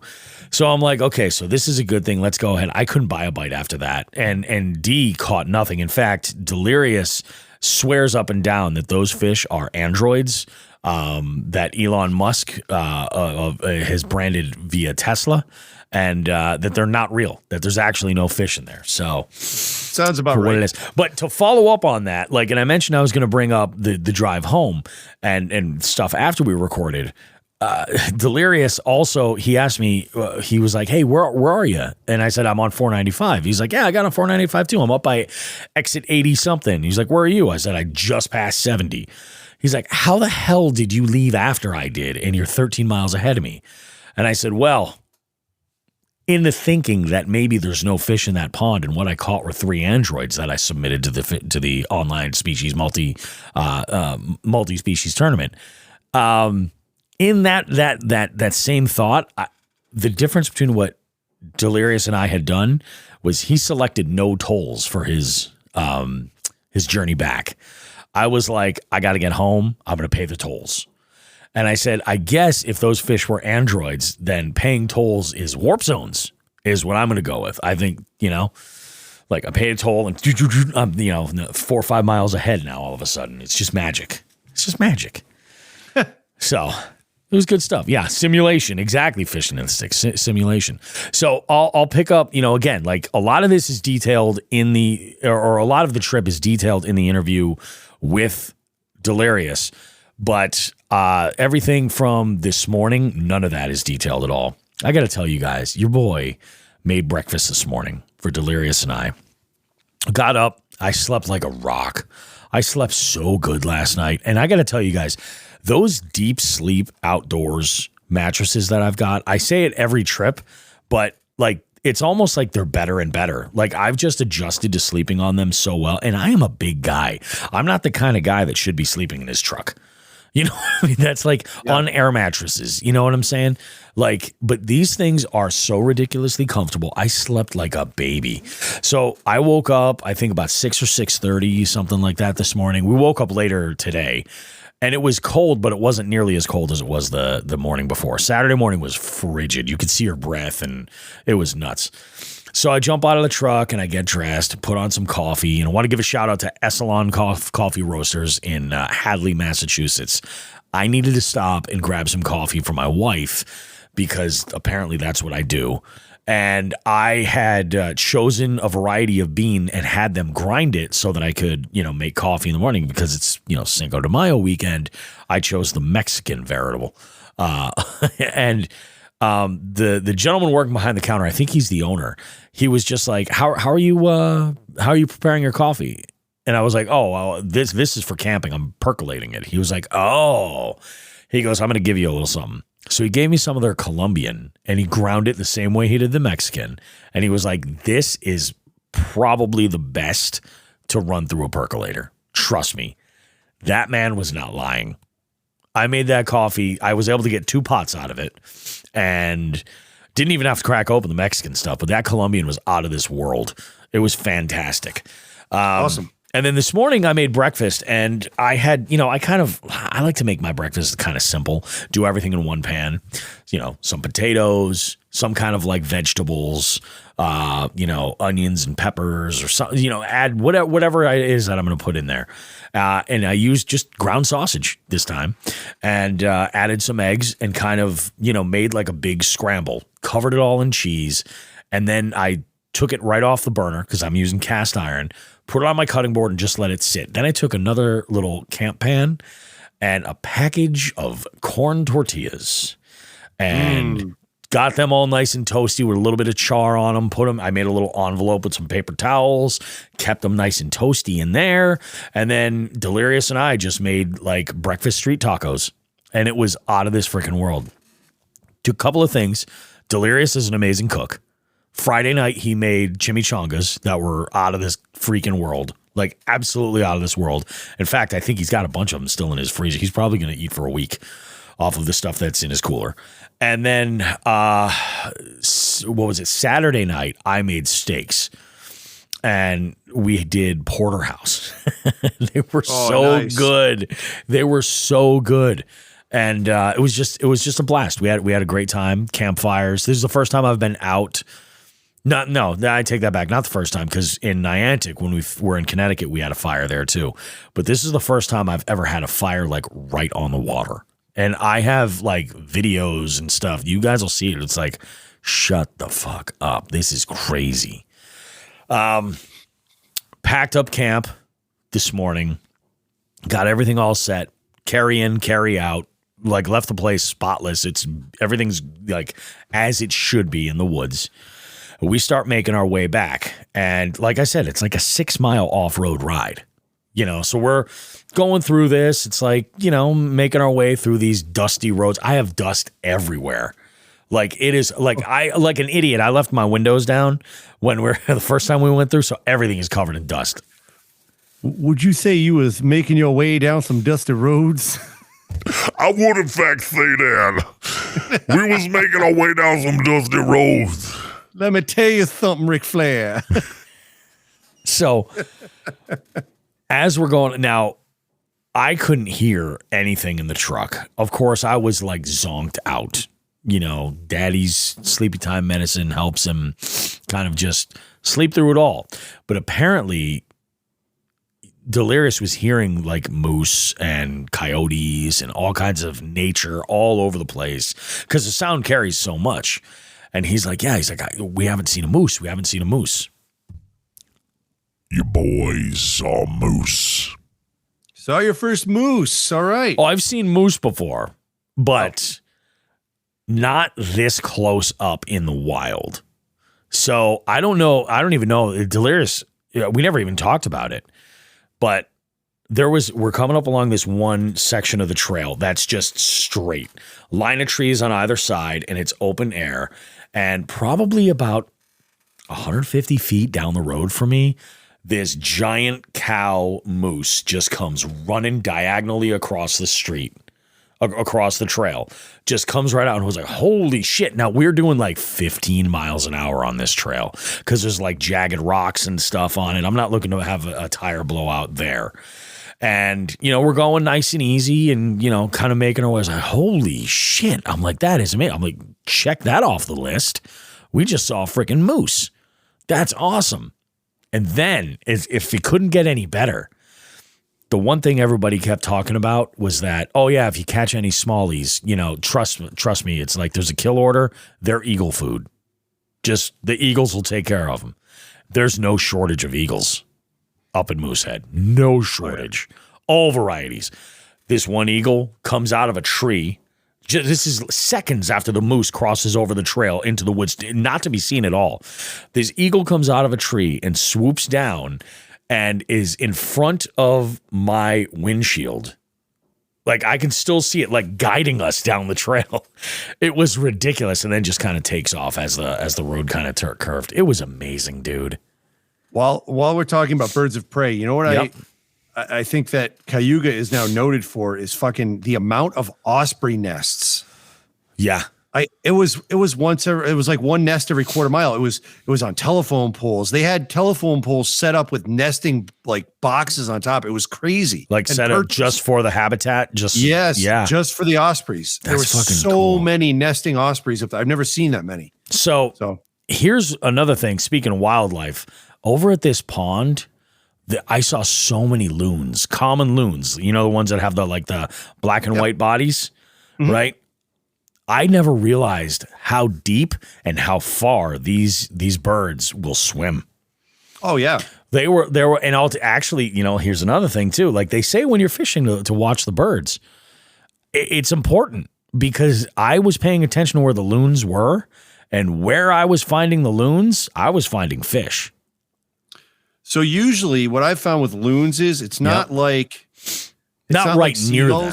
Yeah. Yeah, no, I go away from loons because they're fucking darting around underneath the water, kind of spooking the fish. So like on the ocean, you're looking for birds because chances are bait fish are getting caught up underneath them by predators. Yep.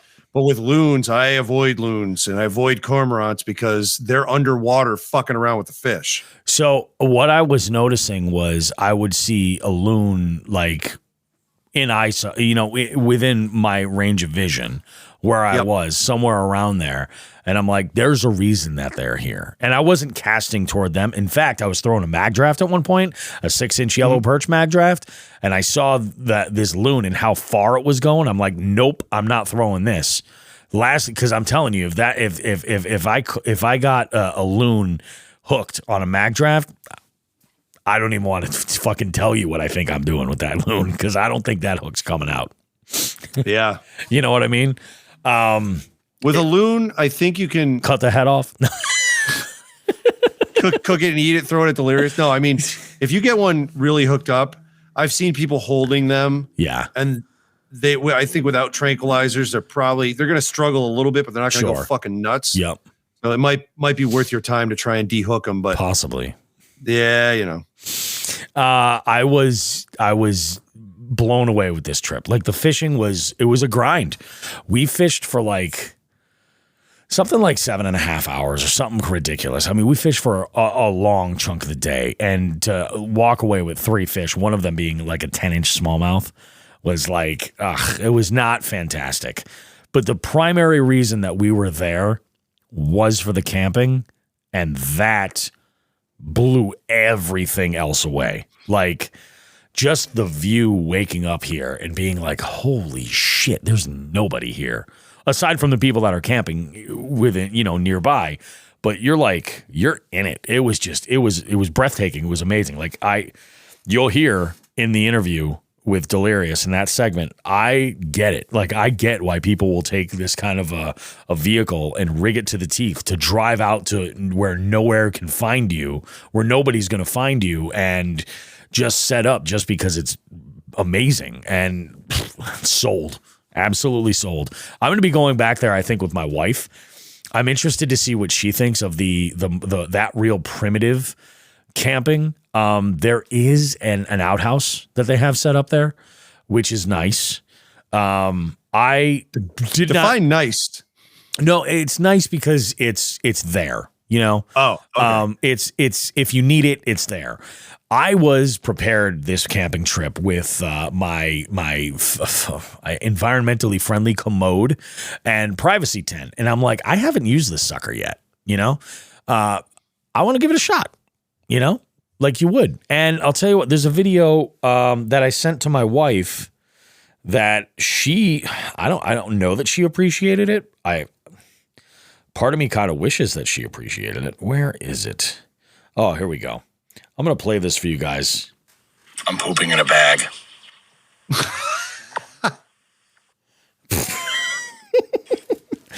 Yeah, and I sent it to my wife, and I got to tell you, like, these are things I never thought I would do in my life, and I'm glad that I'm doing them. You know what I'm saying?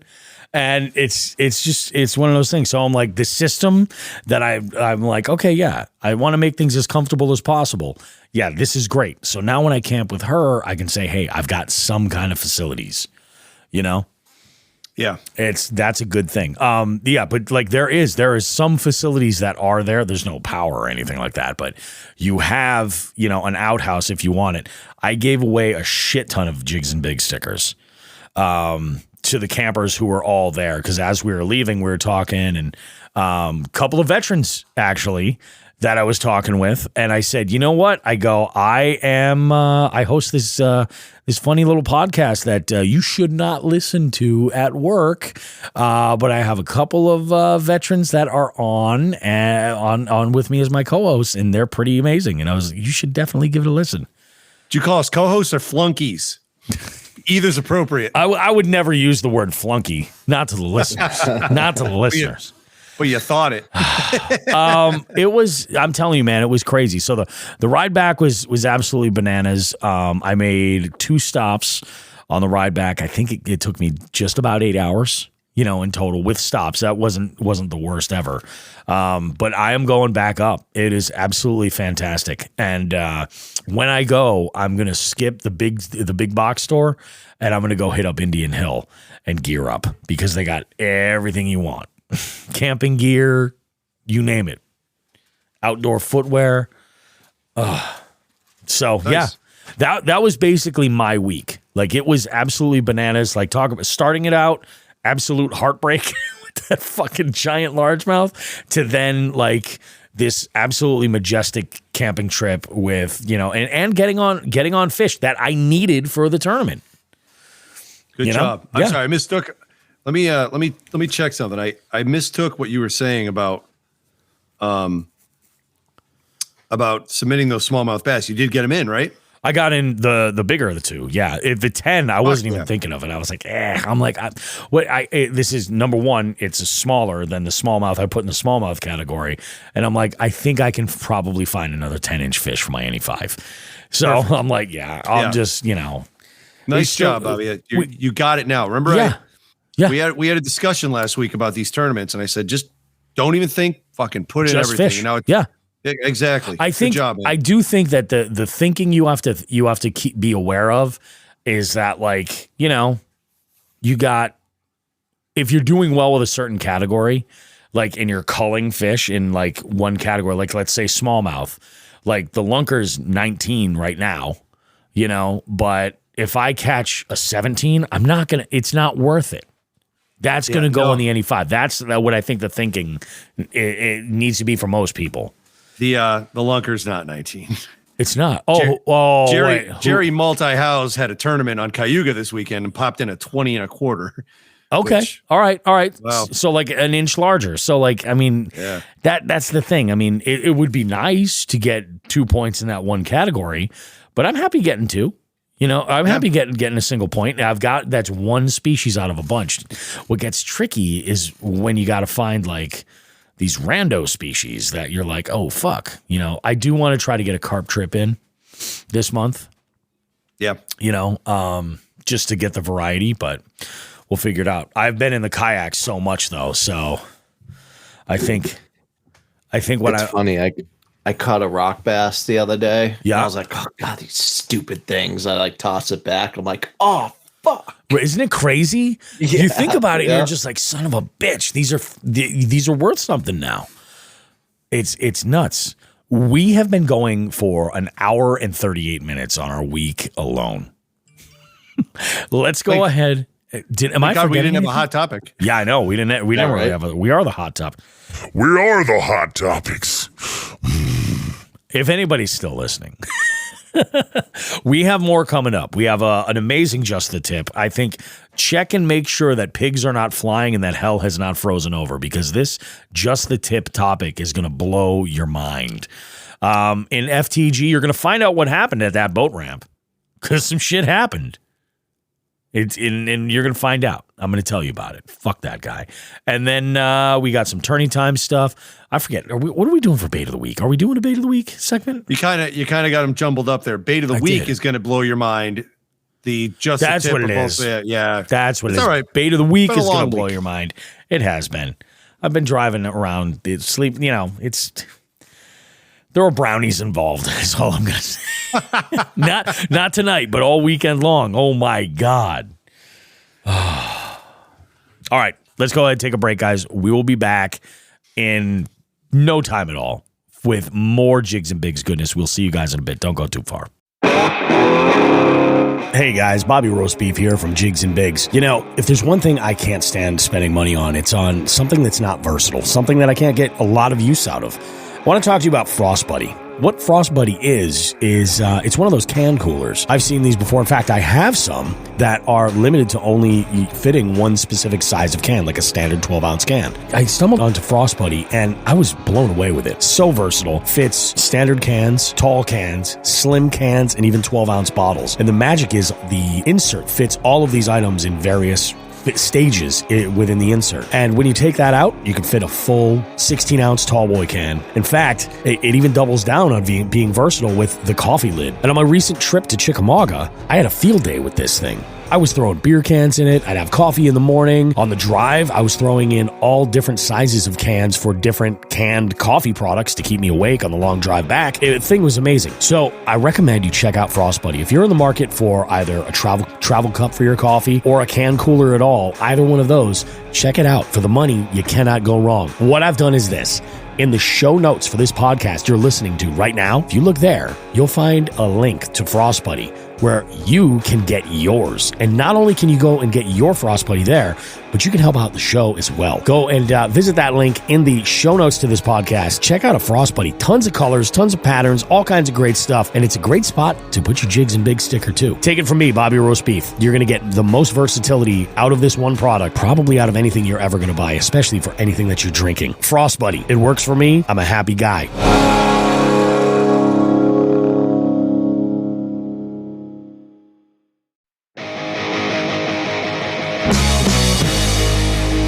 Jigs and Bigs wants to take a moment to say thank you to our partners for helping us continue to push the limits of our fishing adventures and bring you amazing long-form content. For all your premium kayak needs, we partner with Three Bells Outfitters, located along Smith Cove in Niantic, Connecticut. Three Bells is your go-to location for kayaks and accessories from Hobie, Native, Bonafide, Jackson, Yakutak, Naqua, Boondocks, Burley Pro, and many more. Financing options are available to upgrade you and your kayak fishing experience. White glove delivery service is also available. Visit threebellsoutfitters.com for more info, and don't forget to tell them that Jigs and Bigs sent you. When it comes to high-quality polarized sunglasses, we've partnered with Torres. They provide stylish sunglasses in a variety of frames that are light and fit comfortably on your face. The polarization cuts glare and allows you to see the whole picture, helping you identify what's below the water's surface. They have a 60-day risk-free trial, lifetime warranty, and free shipping. Plus, you can save yourself 10% with the code JIGSandBIGS10 at checkout. Visit Torres.com to check out their selection. That's www.torege.com. Again, we cannot thank our partners enough for their support. Please consider supporting them and supporting the show in the same process. Thanks.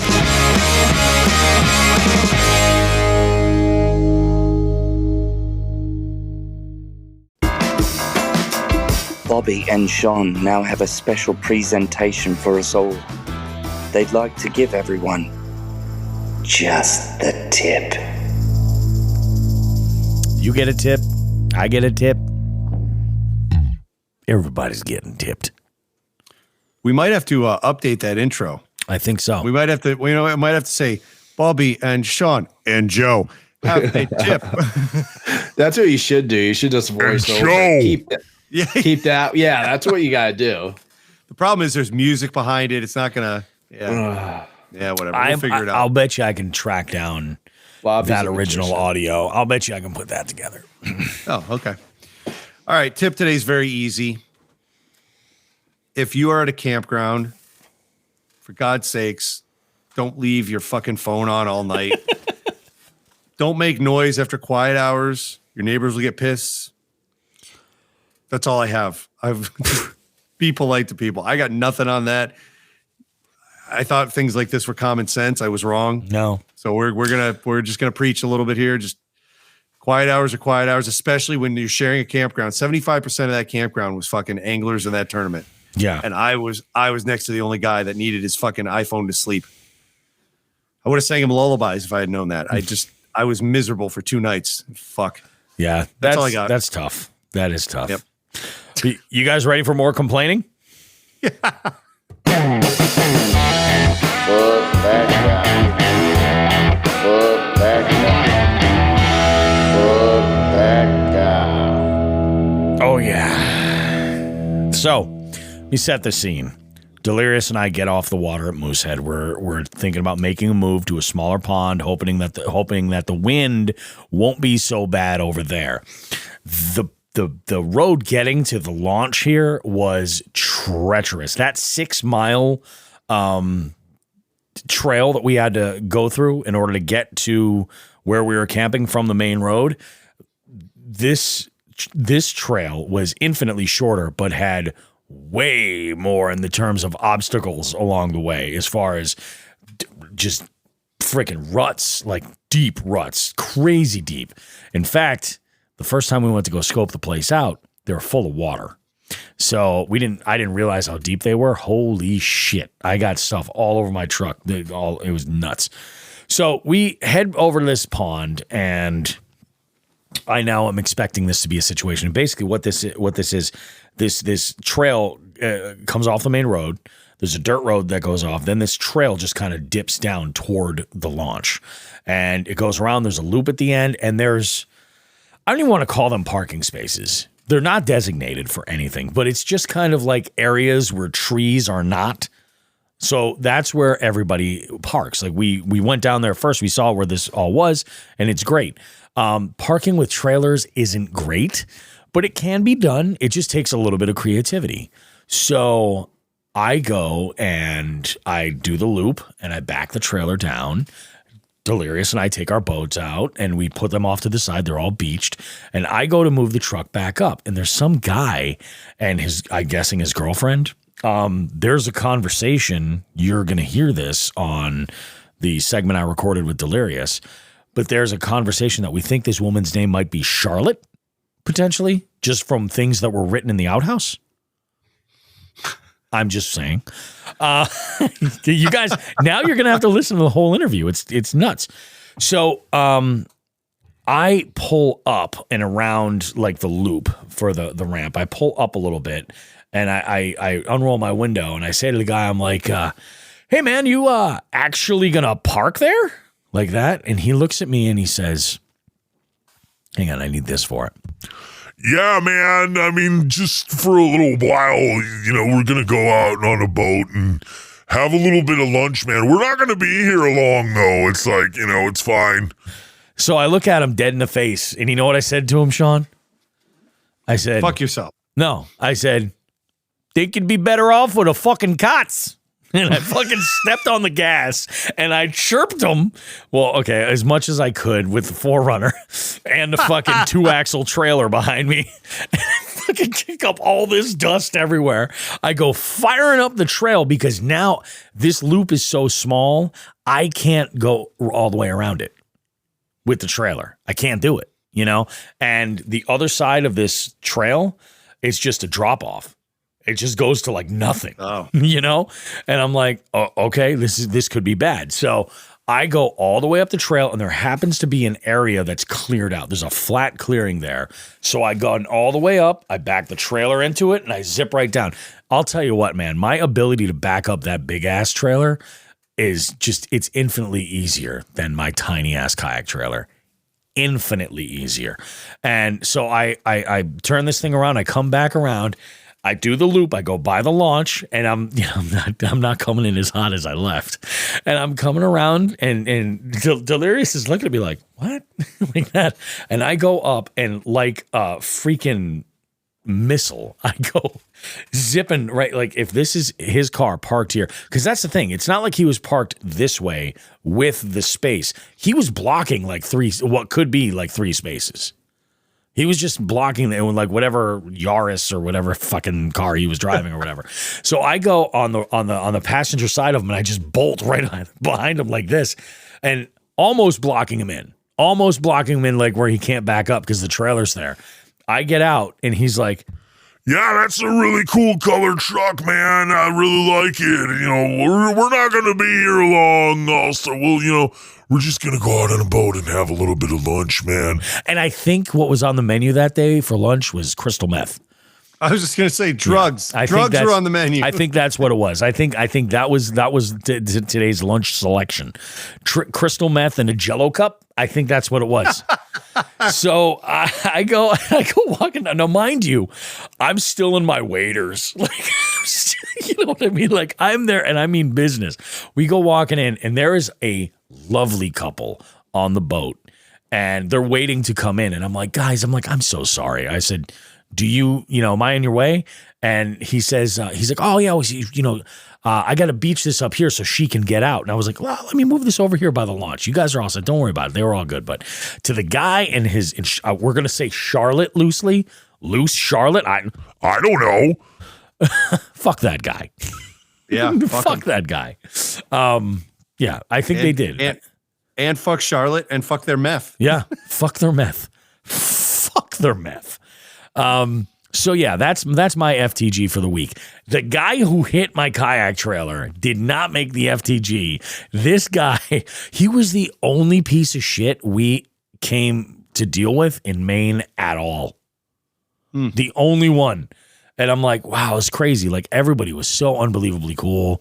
Like, couldn't believe it. It was good stuff. But you're right, though. He would have been better off with a cot. He would have been better off with a cots. Maybe Charlotte was packing. Maybe Charlotte was better off with a cots. She definitely was. All right. You guys, it's time to get weird. I hope you guys are ready for this. Jigs and Bigs, bait of the week. Get ready to have your minds blown, ladies and gentlemen. I give you Shawn the Fisherman. I had a question posed to me by Joe when we were talking about my database and stuff, right? And he said, so you have this database? You just never try new stuff? I said, no, I do try new stuff. And if it works for me, if I can find, if I have a condition where I have to use something, I'll use it. And I have been working for the past couple of years on learning how to drop shot, and I hate it still. I will always hate it. Yeah. But there's days where it's called for. And this week I got to a point, it was a sunny bluebird skies. And I know on a rec lake with bluebird skies, Ned rig drop shot. My first pass along that weed line was with a Ned rig. And then I just took a deep breath and I made a face. And I have my other rod now ready for fucking drop shotting. So I put on a Zoom finesse worm and had about 18 inches between it and the weight. And that's what I caught every fish in the tournament on that I caught, that I submitted. Plus a bunch of big bluegills that I was able to submit into jigs and bigs. Mm-hmm. That's so there you go, ladies and gent. I drop shotted the hell. I hate it. Still hate it. Sucks. It's not me. Yeah. But there are times when it doesn't matter what I want to throw. It's what they want to bite. I think that's the ultimate tip. Yeah. It isn't about what you want to throw. Because trust me, I did not want to throw an inline spinner, but I'm glad I did.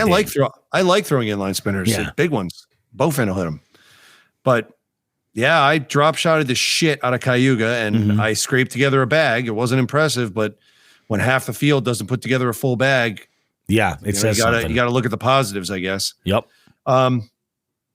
So like I said, I ended up using what did I have? I had a number 1 octopus hook.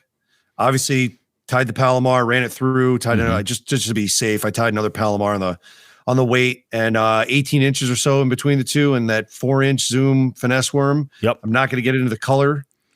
That's what did it. Yeah. That kept me alive, at least in that tournament. Like, I don't know, anybody's definition of alive, but it was kept the fish biting, I guess. When you fish a drop shot, like, I know that there's people that think that there is a school of there's a right way to do it. I think there's a variety of ways to do it. That's my take on it. Where do you fit in on this as somebody that's like relatively new to it?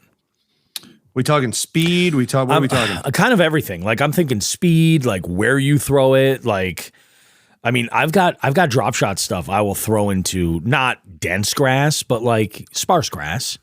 You know, I was throwing into the densest shit I could find. That's where I felt fish were. Oh well, I'm sure. So in 10 feet of water, there were I was seeing weeds coming up 3 feet from the bottom, and I was throwing with 18 inches. I was throwing it right into that shit. Right, and how are you on it? How are you rigging your worm? Nose hook, huh? Yep. Yeah, and that's what I got everything on. Yeah, but it's such a. Like the hits are so soft. They're just spongy. I hate that. I hate it. It just doesn't feel right to me. What kind of got me into it, at least, where I'm able to make the connection and use it, somewhat, I guess, successfully, a little bit successfully, is using high-low rigs in the salt. That's a Ned shot. Same idea. Yeah. So I was able to process that. And after, now I have to thank Nelson for that, because I would have never gotten out in the salt with him. And then he showed me how to use that high-low again, which is a Ned shot, and just in a heavier setup. And now I just moved it over, and I'm using it enough, I felt, over the past year that just to save time, I devoted a rod to it. I devoted a combo to it. It's the same exact combo that I use for Ned rigging, even down to the line. Yeah. 8-pound fluoro. And there you go. And no, I while they do get, I get plenty of line twists with the fucking, with the drop shot rig. I'm not getting a lot of it with the Ned rig. So no, I just deal with it. I mean, I'm not using braid for it. I'm using straight fluoro. Yeah. And I don't mind that, so there you go. We all learned something. What are you using for a hook? Oh, a number one, actually in red. I prefer the red. Okay. So yeah, there you go. I'm miserable even admitting this, but I'm drop shotting, and I'm drop shotting in tournaments, and I'm drop shotting in tournaments, catching fish and putting bags together with it. I am a now classic self-loather. Hate myself. Now you're not afraid of the drop shot, Joe. You've been doing this for a while. Yeah. So the difference with me is that I've been changing up this year and trying to do better at is I've always just vertically fished a drop shot. That's the traditional method that I think most people think. Yeah. Now I'm working on, using the forward facing versus the down, when I adjust it to down, to face down, casting out a little bit. And that's how we got that big one on my Wednesday night tournament was, same thing. We there was some grass in there, weed line. Yep. So we actually, I'm not gonna say Ryan caught this one, but we ended up adjusting it right above the grass and nailed it. I mean, it's just, I guess, just the having to ensure it. Like, it's so easy to keep that bait where I want it to when it's when it's vertical. Yep. But I'm learning how to make sure it's doing what I want to do it when I'm actually casting it out. Like, I'm still learning that. See, I think that's the thing. I started throwing a drop shot as a bank angler.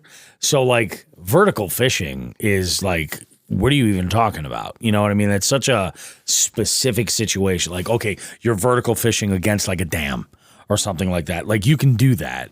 But like if you're, dealing typically with like from the bank and you're dealing with, you have to cast out to the depth anyway.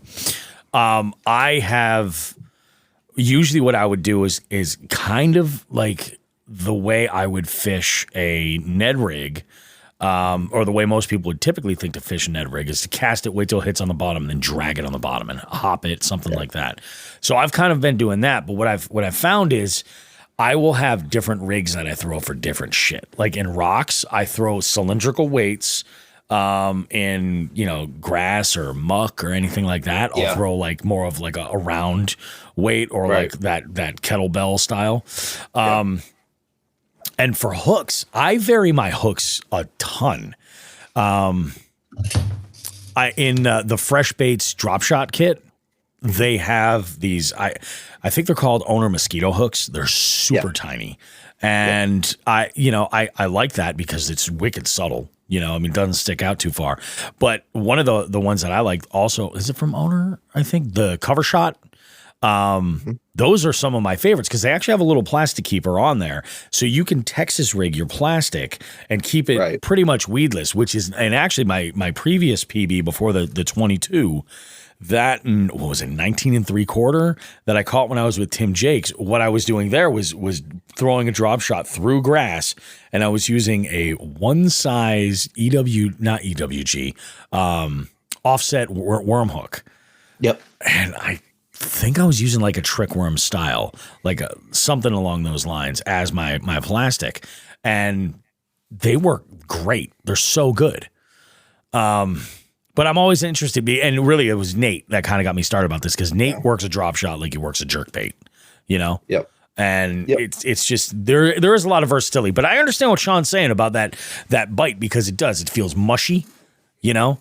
And and really a lot of the times, like my best hookups have been when like you'll feel that mushy bite and I'll just kind of reel down to it. And once I see that line just move, you just lay into them and then there they are. Number one, owner mosquitoes. Yeah, that's what it is.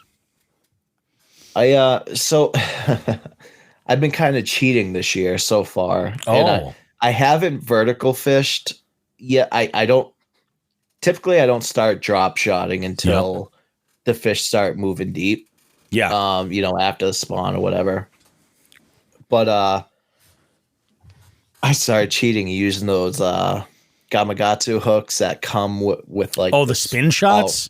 Yeah. But like,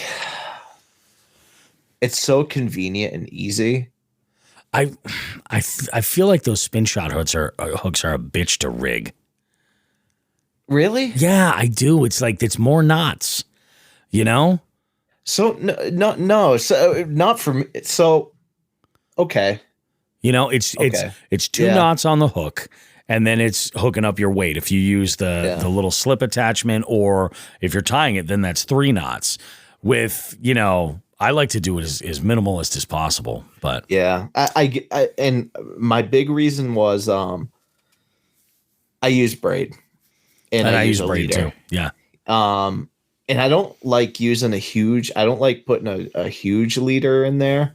So I guess I did it because, if I break off or whatever. Yeah, that makes sense. Now I got to tie a new leader. I do like 14 and 20 foot leaders sometimes. Okay, yeah. Yeah, because I'm one of those guys where like if I'm going to lose that bait, the last thing I want to do is tie a new leader. And I want to make sure that there's enough. I usually go 2 rod lengths is usually what I'm doing. So, yes, if I'm not, VMC does make those. If I'm not cheating, my typical hook I use is because I think they're sticky as hell is the 6 cents drop shot hooks. Oh, I've never tried those. I definitely be interested in it, though. I have gone to all 6 cents hooks. They I really like their swim bait heads too. Like those hooks are pretty badass. But before we do tournament time, and I've been holding this for this right here. Are you guys ready? Because I want to know what your reaction is. Okay. I got news today about the owner of a New England bait company who was busted cheating in a local bass fishing tournament by manipulating pictures of the same fish and resubmitting them. What the fuck? Yep. Wow. More details to follow. But by next week, we're going to blow it out and talk about it. Because, look, I don't have a fucking horse in this race. I don't compete with fishing at all. I do the Jigs and Bigs tournaments because I want to literally fish with the listeners. That's why I'm into it. But if you're that kind of fucking person to cheat at a tournament and try and pull a fast one with some kind of technology or whatever your method is, you've got to be kidding. What is the pot here? It's this local tournament, like $500. It's insane. Yeah. It's insane. Oh, now I'm not going to be able to sleep, Bobby. I'm going to tell you guys who what the bait company is. We're going to blow it all out next week. Yeah. That's the plan. I got word from the tournament director that a tease was okay, and I could go ahead and mention that. But once they make sure that they're square on anything legal that they have to cover their ass for or keep quiet, then okay, great. But yeah, we're going to go ahead and let it go. This will probably be in next week's show or maybe the show afterwards. You know how paperwork works sometimes. So, right. Yeah. Wow. Very shitty. Very, very shitty. Very poor sportsman-like conduct. Terrible. But with that said, we're going to start tourney time off on a really weird note. Where it's almost a Shawn the Fisherman story. So you guys just saw me get up and run away, and I put my finger up as in I'll be right back when you guys finish the drop shot conversation. Yeah. Yep. For fucking 4 years now, I have been tormented by some sort of animal that makes noise around this time of year around the lake. It screams, and I don't think it's a fisher. But I was going to say it probably could be. We have the windows open tonight because it's so nice out. Mm-hmm. Fox do a similar thing. Yeah. Well, that fucker was just outside walking around the lake making the noise. And I recorded about 20 seconds of it. Oh, you did? So now I'm going to figure out what the fuck that thing is. Because the first time I heard it, it was like, how fox and fisher sound like screaming? Yeah. Like you've stabbed a child or a chimpanzee with a fucking hot iron or some shit. Yeah. Not that I'd know. But, oh shit, throwing shit around. This is more like a incredibly loud croaking scream. Well, now you got to play it, Shawn.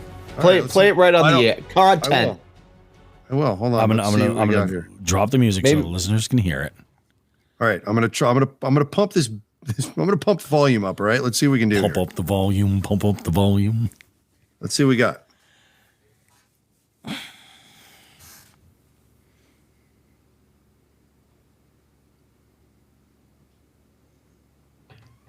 Oh, you know what really helps? Because it's 10:10 at night, and I'm a little tired from this week. It helps to have the volume button without the little cross through the speaker. Yep, I did that before with the pooping in the bag. That was me. Yep. All right.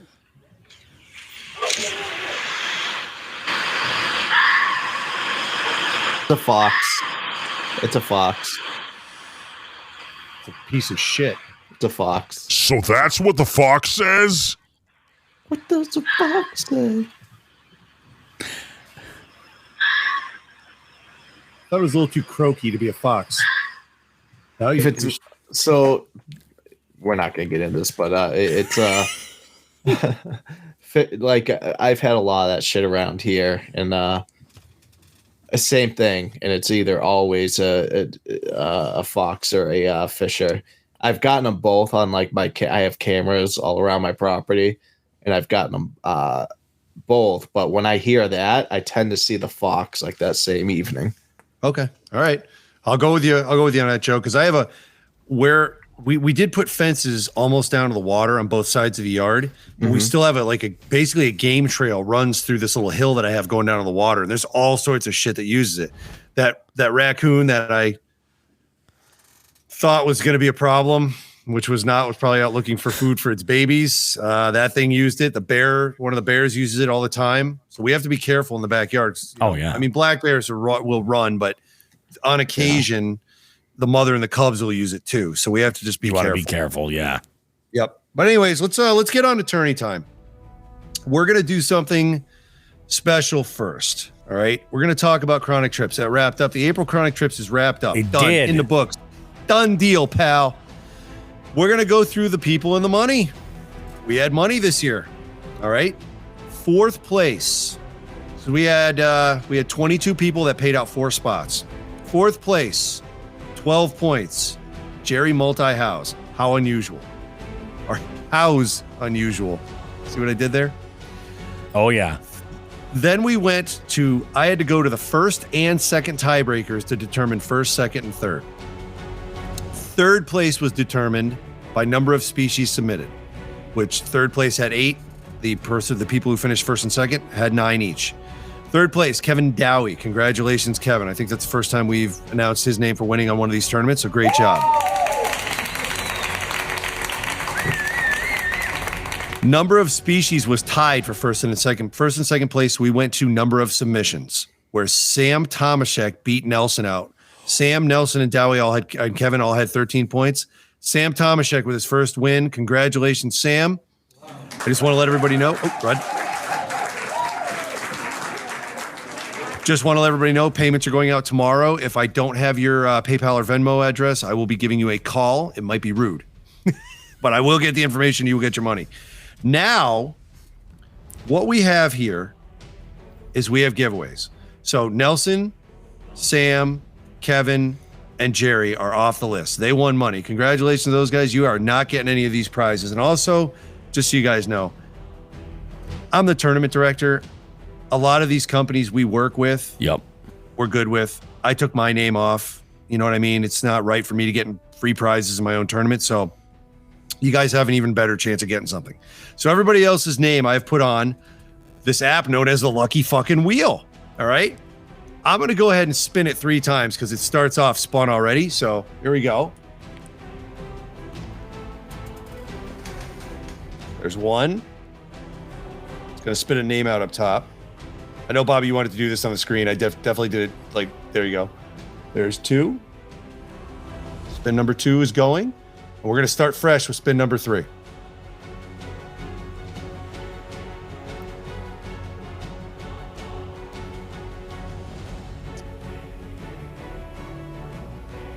All right. Now this is for real. Okay. So first prize, we're gonna go alphabetically here. Yep. A-Bay Lures, after talking with Chris and Christina last night, have donated a prize pack consisting of a gift card for A-Bay Lures, and I saw the amount. I believe it was $40. Chris and Christina, if you're listening, feel free to correct me. They showed me yesterday, and I may or may not have had some sleeping medicine kicking around the old noggin. So this is for the A-Bay prize pack. Now, I should say one more thing. Any of the anglers that win something will not be eligible for any further prizes. Gotcha. We're just going right down the line. Yep. So here we go. Spin it. For the A-Bay prize pack, we got,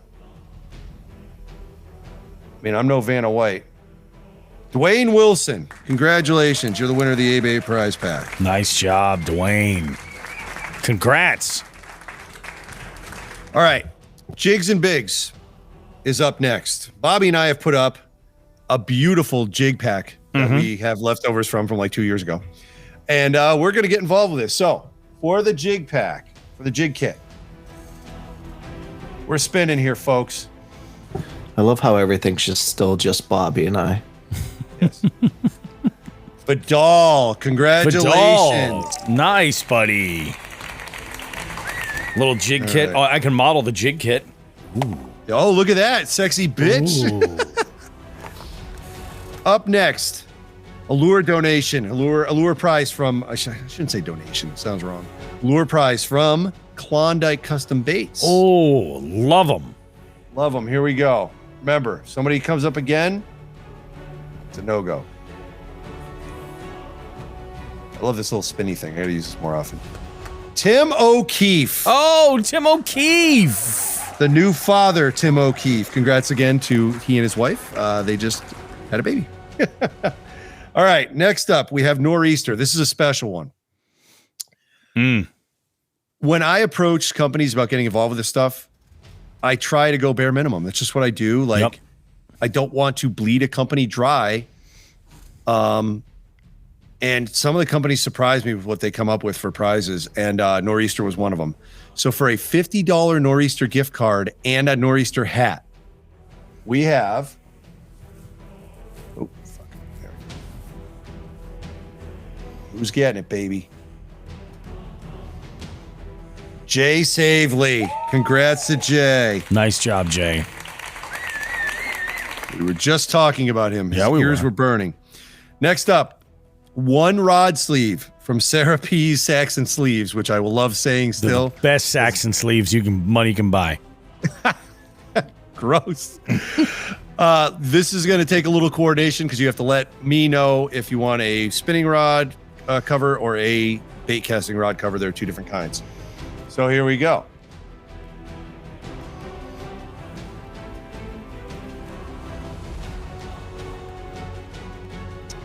Yep. Tim already won something. So sorry, Tim O'Keefe. You're a very lucky Irishman, but you're not getting shit. At least he's not a horny. Well, I guess he's a horny Irishman too, right? Yes. Horny Yes. leprechaun. It's going to be even worse now. Larry Felix. Larry, I'll be in touch. Larry. Nice, Larry. Good job. All right. Next up is a 3 Bells. I believe it's a gift card. All right. I will double check with Lauren. Yep. And here we go. Who's getting this fine piece of 3 Bells merchandise? Larry again. Lucky Larry. I turned the volume on too. I don't know why it's not clicking. It should be clicking. I want to hear the clicking. Tim Jakes. Tim Jakes. You know what? What? He's going to buy a kayak. That's it. We got to get him in a kayak. We got to get him in shirtless. a kayak. The shirtless, the brand new bonafide shirtless model. Tim Flexi Jakes. All right. Last up is a Wranglin Baits gift pack. Lures, I believe. Let's see who's getting it. See, I can feel it. I can feel it vibrating in my hand, but it's not clicking. I want to hear the clicking. You know what I mean? This is like Wheel of Fortune shit. Eric Graves, Gravy Fishing, baby. That Nice is gravy. all we have. Chronic Trips, great job. We kicked off the year right.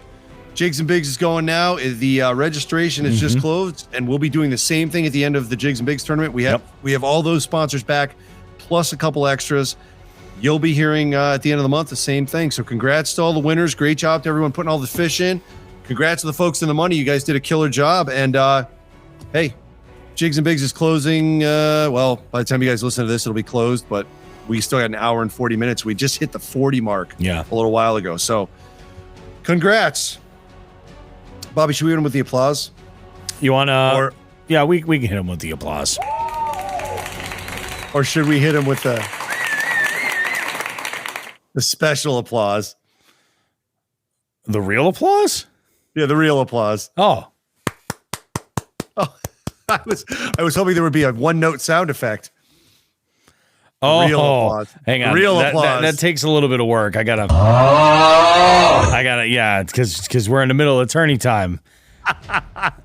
Sorry, we had to kill the drums for the We real had to kill the applause. drums for it. Exactly. I forgot. All right. So we're moving on from Chronic Trips.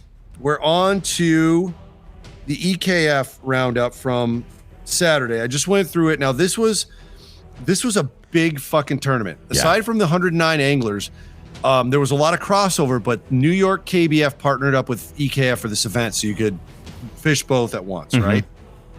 A lot of the guys did do both, but the winner of one did not do both.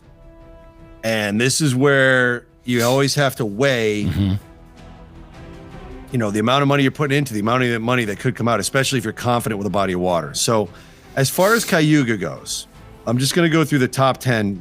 And I'll actually say what I had for reference. Now, I was 49th with, what did I have? 70 something inches. Pardon me, I'll get you a total. I had, find me. I was 49th place with 72 and a quarter inches, right? I had a gigantic fucking fat smallmouth that was 17 and a half. And I had shit after that. So 72 and a quarter, 49th place, right? Top 10 were disgusting. We'll start with Steven Sisto, 91 and a half. So if you didn't have 91 and a half, you weren't even top 10. No, that's crazy. Insane. And his smallest fish was as big, was my biggest. So that's nuts. Ray Morales, MAKB member from the Central Division, popped in at 9th, 92 and a quarter. Jake Angulis, 92 and a half. Dan Hargrave, 92 and a half. Bailey Egbert, 94 even. Benjamin Bornhorst, 94 and a quarter, number 5. Number 4, Shawn Marston, 96 even. Number 3, Ryan Matalevich, 96 3/4. Number 2, Brandon Brylinski, 98 3/4. And the winner, number 1, Nick Audie, had a 99 1/4 inch day. That's and the way nuts. these fish were fat, if that was a weight tournament, Joe, that probably would have touched or broken 30 pounds. It was absolutely insane. Yeah, that's crazy. The big bass of the day was Brandon Brylinski's 21.5, although there was another 21.5 put in, I believe, by Chris Ellis, who did have his identifier code incorrect. So all of his fish were DQ'd. We're going to get into that in a second too. Yeah. Because I'm seeing quite a bit of that with jigs and bigs. But getting back to what I said about double dipping, shall we say, going to both tournaments at once. In the New York KBF tournament, Nick Audie participated, and with his 99 1/4, the same fish counted, he finished second. So the winner of the NYKBF tournament, whose name I don't have because they use Tourney X and I don't have the app anymore, finished with 100 inches even. The payout for the New York kayak bassing was just over $1,000. Don't quote me. The payout he missed out on from EKF was $3,500. Yeah, that's a lot. He could have had a $4,000 day plus, and he didn't do it. So left a lot of money on the table. Yeah, lesson learned. But that was a fantastic tournament, blast. I can't speak highly enough about the area, other than that one homeless guy, and it was a great time. Love it. So, Joe, you fished a tournament as well, didn't you? And then we'll talk some jigs and bigs after. But what you got, Joe? Yeah, so American Bass Anglers. We did Lake Kikitchewit today. I don't have all the results because I'm not a director or anything like that, and I didn't see them all. But I can get them later. But so I do know Gordon Bocash. I'm sure people have heard of him. He's a great stick in the big boat community. But he actually won with just under 18 pounds today, which was huge because the fishing was tough with those bluebird skies, and the fish had been chomping with the weather we had, and then it just kind of turned off. It just really turned off the last couple of days. But he ended up with the win today with 17 and a half on the nose. And he also had the lunker with 5.5. So yeah, he got first last tournament too. This guy's a stick. He's a force to be reckoned with. Great guy too. So the next one for the American Bass Anglers, anyone could join this with a big boat. Go right on AmericanBassAnglers.com. You have to join. It's basically a membership. There's still time to qualify for Lake Hartwell down in South Carolina, right? Southern South Carolina, Georgia border. That's going to take place in March. Next one, my neck of the woods, is Quabog. Yep. That's on June 4th. So I am actually pumped about that one. I can't wait. But another tournament coming up that I unfortunately have to miss due to some work obligations is the Berkshire Bass has his next tournament, May 14th. And that one is going to be at Lake Congamon out in Southwick. Oh, no kidding. So, yep. So get on there, BerkshireBassin.com. You can register right on the website. You just hit the tournaments tab, and you can register there. I've said it before. I'll say it again. Spence put on great tournaments. 25 boat limit, and first place payout is $1,400. So before we get into the Jigs and Bigs tournament main event here, so it looks like you and I will be facing each other on possibly 2 Berkshire Bass tournaments. I think once you figure out your co-angler, because I will be a co-angler. Once you figure out your co-angler, I think some sort of ridiculous wager needs to be placed. Maybe not money, maybe embarrassment. We'll have to really put something on the line here. Okay. But you let me know once you get your guy. I'm fishing with the loaded potato, so we got game, Joe. We'll see what happens. All right, let's do it. Great. So finally, I want to give an update. We're a week through We're recording today on Sunday the 7th. We're a week through with the Jigs and Bigs tournament. Now, let's get rid of the bad news first. Mm-hmm. I just had to DQ a shit ton of fish. Half of them did not have an identifier code. The other half had a slightly incorrect identifier code. I reached out to the individual with the slightly incorrect and said, I can't have this up. You got to get rid of this. It's got to be fixed for future fish. So hopefully that will be taken to heart. But we'll go through the top 10 like we always do, Bobby. And you know who I'd like to start with? Who'd you like to start with? I'd like to start with the roast beef man. Bobby roast beef, 10th place. 3 points on the board. Mm-hmm. Good job, buddy. Yep. 9th place, Scott Rhodes, 4 points. 5 points, both 8th and 7th, Cheryl Bentley and Mike Hansen. Binya, baby, you got 5 points. He does have 5 points. Goddamn right. Maybe he's better off at the cots. Could be. We don't know. 6th place, Todd Sefton by himself, 6 points. 7th place, excuse me, 5th and 4th place both tied with 7 points. That would be John Hagens and myself, fisherman guy. That's me. 3rd place by himself, Sam Tomaszek, right back up there. 2nd place, Jerry Multi-House with 11 points and tied up with the 1st place contestant, Dave Shade. We got a lot of fishing to do. Yeah, we do. There's still 3 weeks left. Yep. Dave Shade came in hot early. He did. He did. He put in a shit ton of species like the first 2 days. Just bang, bang, bang, like crazy.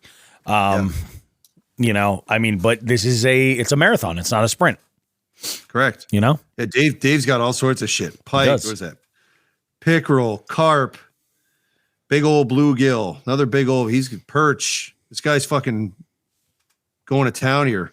Rainbow trout, largemouth. I don't see a smallmouth yet. I think he's got one though. Yeah, I believe he does. God, he's just loaded up with fish here. So we got plenty of time. If you're in this tournament, there's this big smallmouth. Get on it. I'm judging tonight. Again, just to reiterate, Chronic Trips is over. I'll be doing the payouts this week, preferably tomorrow. Thanks, everybody, for competing in Chronic Trips. Jigs and Bigs is underway.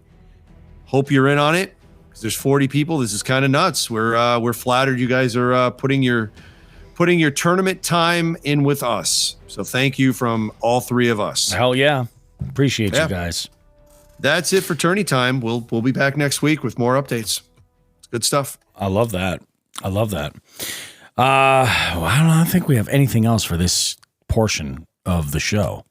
No, that's it. We got our teaser for the cheating SOB that owns a bait company locally. God, that's going to have, you talk about a shit reputation.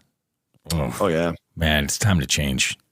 Time to get out of the biz, probably. Yeah. But we'll be back with this little segment that I recorded on location in we're at the campsite, actually, with Delirious Angler. We're going to have some fun. We're going to recount a lot of the adventure, talk about some of the stuff. We're going to find out what the fuck is up with Charlotte. And we'll see you guys in a bit. Don't go too far. Much more coming up right after this.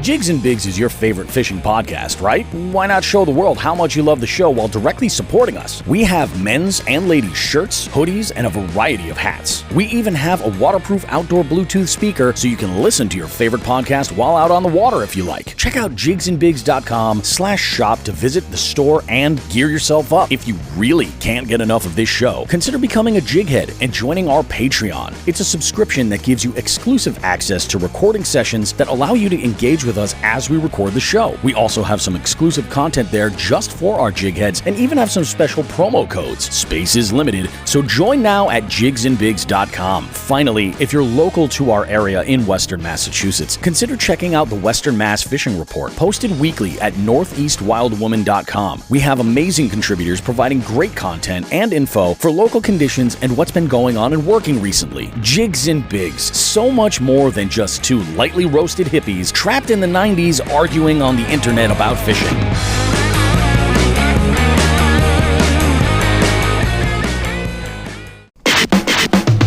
All Alrighty, guys. Bobby Roast Beef here with another amazing interview segment on Jigs and Bigs, and I am joined this week. I don't know why it's dialing him. I gotta shut that off. I'll explain the whole situation to everybody. I don't know what's going on anymore. It has been already one evening of camping here in the Moosehead region in Maine, and Delirious and myself. I'm here with Delirious, by the way. I totally fucked that up. Delirious. Hello. So yeah, Delirious and I are here, and we are in the truck. Why? Because the mosquitoes are awful. wait. We're in the truck during sunset. This is true. So beautiful. This is true. And it's Delirious and multiple personalities tonight. This is true. Because I am off the frickin' wazoo. It's been quite a day. So let's just set the scene. Like months ago, I had suggested to you that you and I do a trip, go out and do some camping, go and hit it hard and I got mosquitoes in the truck. It's not good. It's just not good. So, and I said, I've seen, some stuff about Moosehead Lake and how it's amazing, and it's one of the most amazing areas in New England, for camping, let alone for fishing or anything else. So let's just go do it. We'll bring the kayaks up, we'll go do our thing. So here we are. We're here now. Now, the date we chose was Cinco de Mayo.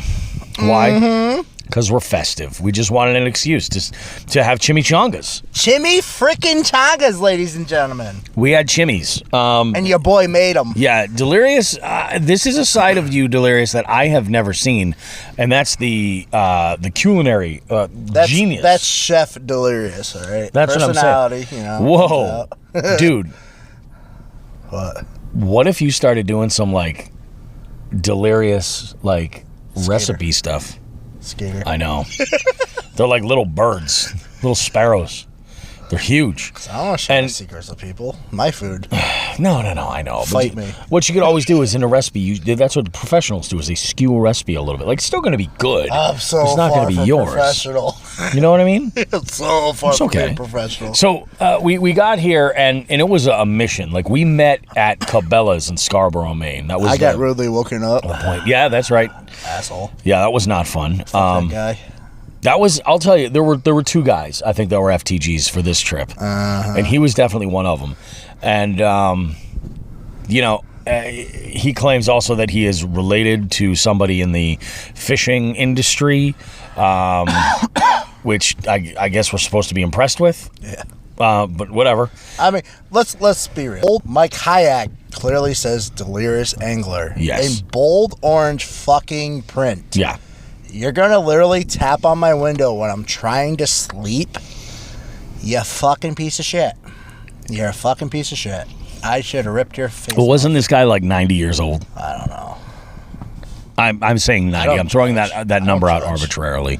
I am a piece of shit. You piss me off, I'm going to rip your face off. You wake me up. Well, that's fair. I'm going to drown your ass. That's fair. So we get here, right? We then form a caravan, and while we were at Cabela's, we bought a piece of equipment that was, I would say, a necessity, and I think I'm going to make it a necessity in my everyday life. Breaker 19, are you there? Yeah, we bought ourselves some walkie-talkies. I had to. You got to. It's a multi-personality Delirious tonight. So we got some walkie-talkies. We charged those suckers up, and we knew that we were going to lose cell service at some point. Someone lost cell service. Well, someone didn't. There's some spots that are not an issue at all, and there is minimal cell service on me, but apparently there's a 5G everywhere, and for the lunatic, not for other people. So if other people need to call 911, fair, they're shit out of luck, and you're not using my phone, even though I had 5G the whole fucking time. What the hell? We show up, and there was a little bit of drama getting here. You and I, we had a little, we stopped at a spot, the what's called Indian Hill Sporting Goods. Let's rewind first. Okay. The whole trip up, me driving solo, I didn't pay for one fucking toll. One toll. This asshole, as soon as he meets up with me, I tell him, oh, I didn't pay for one toll. I follow him. Start paying fucking tolls. And I said, proud of you. I just want to fucking get there. So, yeah, we paid some tolls. You know, we went up 95. We do have that sandwich shop, though. That sandwich shop was banging. Yeah, it was in Newport, and it was called the Harvest Moon Deli. Yeah, it was out of this world. They're all of their like specialty sandwiches are all named after or are a riff off of like classic rock songs. Like I had the "Stake Me Home Tonight" panini. I had the classic BLT. BLT was solid, but even that had a name. Yeah, BLT. Yeah, like there was a name. No, it was literally BLT. Oh, really? Yeah. I'm so basic. Except I made chimichangas last night. That's what I'm saying. You're full of surprises. That's what it is. I think it's which personality is the chimichanga guy, which personality is the fishing guy, is the basic guy. The one that does all the builds, which one does all the content. Mm-hmm. And how do they manage to get along? So to further set the stage here, we arrived and, you know, we had this plan that we wanted to this one location that we wanted to go to, and while we were at Indian Hill, we had, you know, of course, you know, we didn't need it. We left Cabela's. We didn't need any other gear. Oh, that place is amazing. But that doesn't mean we're not going to look. Guys, I wish we didn't buy shit at Cabela's. No, this place was literally hands down. It was amazing, man. Whether you're looking for like outdoors footwear, and when I say that, I mean a massive selection. Dude, there's shit I've never even seen before there. That was so nice. Yeah, real nice. I tried to get Bobby to buy moccasins. He said no. Yeah, no moccasins. No, you pointed out like Ugg boots. Yeah, I tried yeah, to get no, Bobby that wasn't Ugg going to boots. happen. I'm not that basic of a He's dude. like, I need shoes. I'm like, I'm walking around barefoot. I'm literally sitting in the truck barefoot. I know. I can tell. Care. I didn't have to ask. My feet don't smell, bitch. That's your feet, Mr. Waiters. Yeah, the waiters. It was bad. It was fucking really bad. So we stop off there, and you know, I asked the folks at the tackle shop. I said, "Hey guys, your boy is looking to catch some giant smallies, and this is the part of the lake I'm thinking about going. Is my intel correct, or do you have a better suggestion?" And actually, they said, "No, your intel is spot on. Like, you want to be in that bay. You're going to catch smallies over there, absolutely. But if you have, you know, wind issues or anything, there's another spot. You might want to try something different." So they suggested a separate pond entirely, but it was near to the section of Moosehead Lake where we are. And initially, we made the decision to try to go camp there, and it sucked. We showed up, and it was actually, there was even a sign that said no overnight parking, no camping. Yeah, bummer. That sucked. So we had gone up, and they had given us like a couple of notes of directions to get to where we needed to go, and we just could not figure it out. We ended up on some logging road that ultimately we hit a gate, and it was, you know, that was the end of the line. So we're like, okay, we saw a campground a little ways back. And I figured I would go in there, go to the office, and ask about what was going on. Worst case scenario, I would ask them if they had any sites, and we would just camp there. And I'm fighting sleep because I was on the road since like 5 in the morning. Yeah, he left at like 5 a.m. He's a fucking psychotic. Your boy got on the road around, what was it, 7 o'clock? No, not even, like 6:30. I was cruising, scenic route, not giving a shit. But I had to drop off the youngest, and then I had all kinds of errands and everything. So yeah, I was on the highway to get up here. Yeah. So we stop in, and I met a really, really nice gentleman there. I wish I would have remembered the name of the nice campground. Guy. He was a nice dude. Really, really helpful guy. And he was like, he's like, where you're trying to go, this is what you want to do. And he mentioned this one specific road. And I said, okay, cool. Awesome. We're going to go and we're going to look for that. We found it, baby. Oh, yeah. We found it. In fact, this spot where we are camping right now, this I thought was so amazing. Months before, when we first talked about this, there is a video. a video, a YouTube channel, overlanding type YouTube channel, and I happened to see this where they were in Maine. I said, "Oh, that's great, awesome!" And in the video, they talk about how there's this great little location with like half a dozen different campsites, and it's on public land, so they're free to camp and all this other stuff. And they wish they would have gotten such and such campsite, but somebody was already there, so they took another one, and it was okay. Well, we got that site. We got that site. We're sitting in my truck, which is actually, there's a little point that goes right out to into the lake, a little point in the lake, and it's really narrow. It's about the width of like my 4Runner and a half. So I'm pulled right out in front of that, and then I have my little privacy tent for my commode, which is outside. Yeah, it did blow over, but it didn't go too far. It was all right. The trees got it. Well, that was the funny part. You're like, oh, I set this up. I'm like, hey, there's a shit house over here. What? And that's the thing. I didn't even realize that was there. And to be perfectly honest with you, I would be glad to use that. Except I bought this setup months ago, and I was like, man, I've never used it. I got to try it. Yeah. So this morning I woke up and I took a shit in a bag. And I felt good about it. I felt good about it. A giant hole that goes who knows where. Yeah. So I had probably goes on a Moosehead. I went over to that's not a yellow bullhead. I'm sorry. We get in here and we're setting up camp. We made really good time, actually, even with like getting twisted up and everything. We still got here before it was dark. We had to do like 6 or 7 miles on some. We had to go off road. Toyotas, though. We got Toyotas. Yeah, we made it happen. The Taco and the 4Runner made it happen. Skeeter. I just killed it. Skeeters. Peter's gonna be pissed. Thank you. Thank you.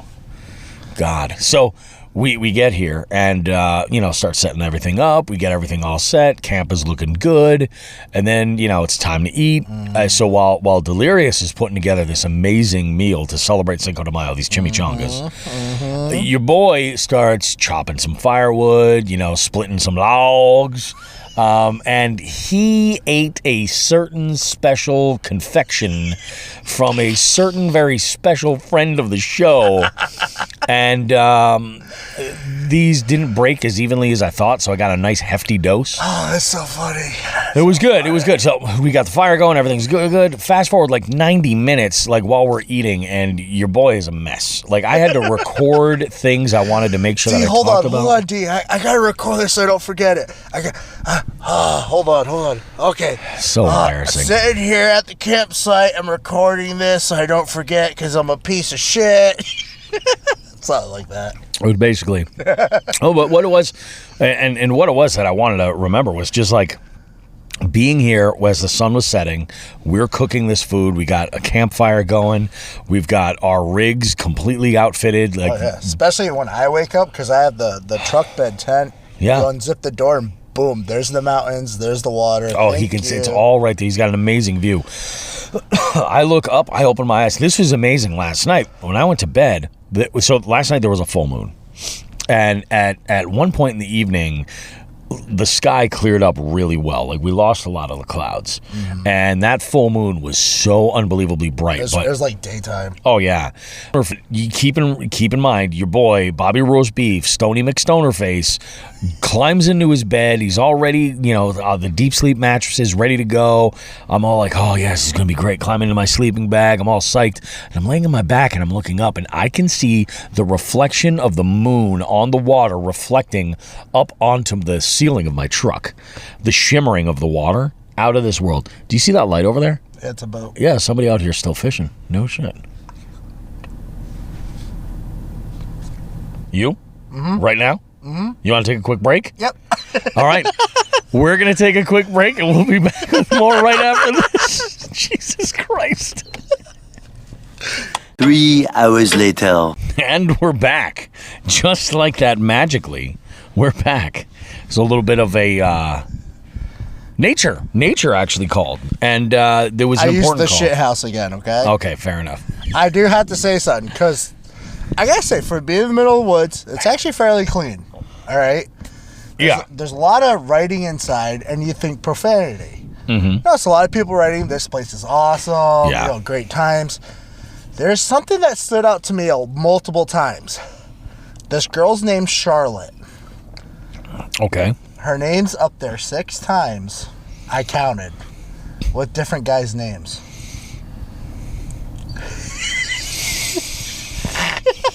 You think this is a special place to Charlotte? Bow, chicken, wow, wow. You think this is where she takes... You think she makes her suitors...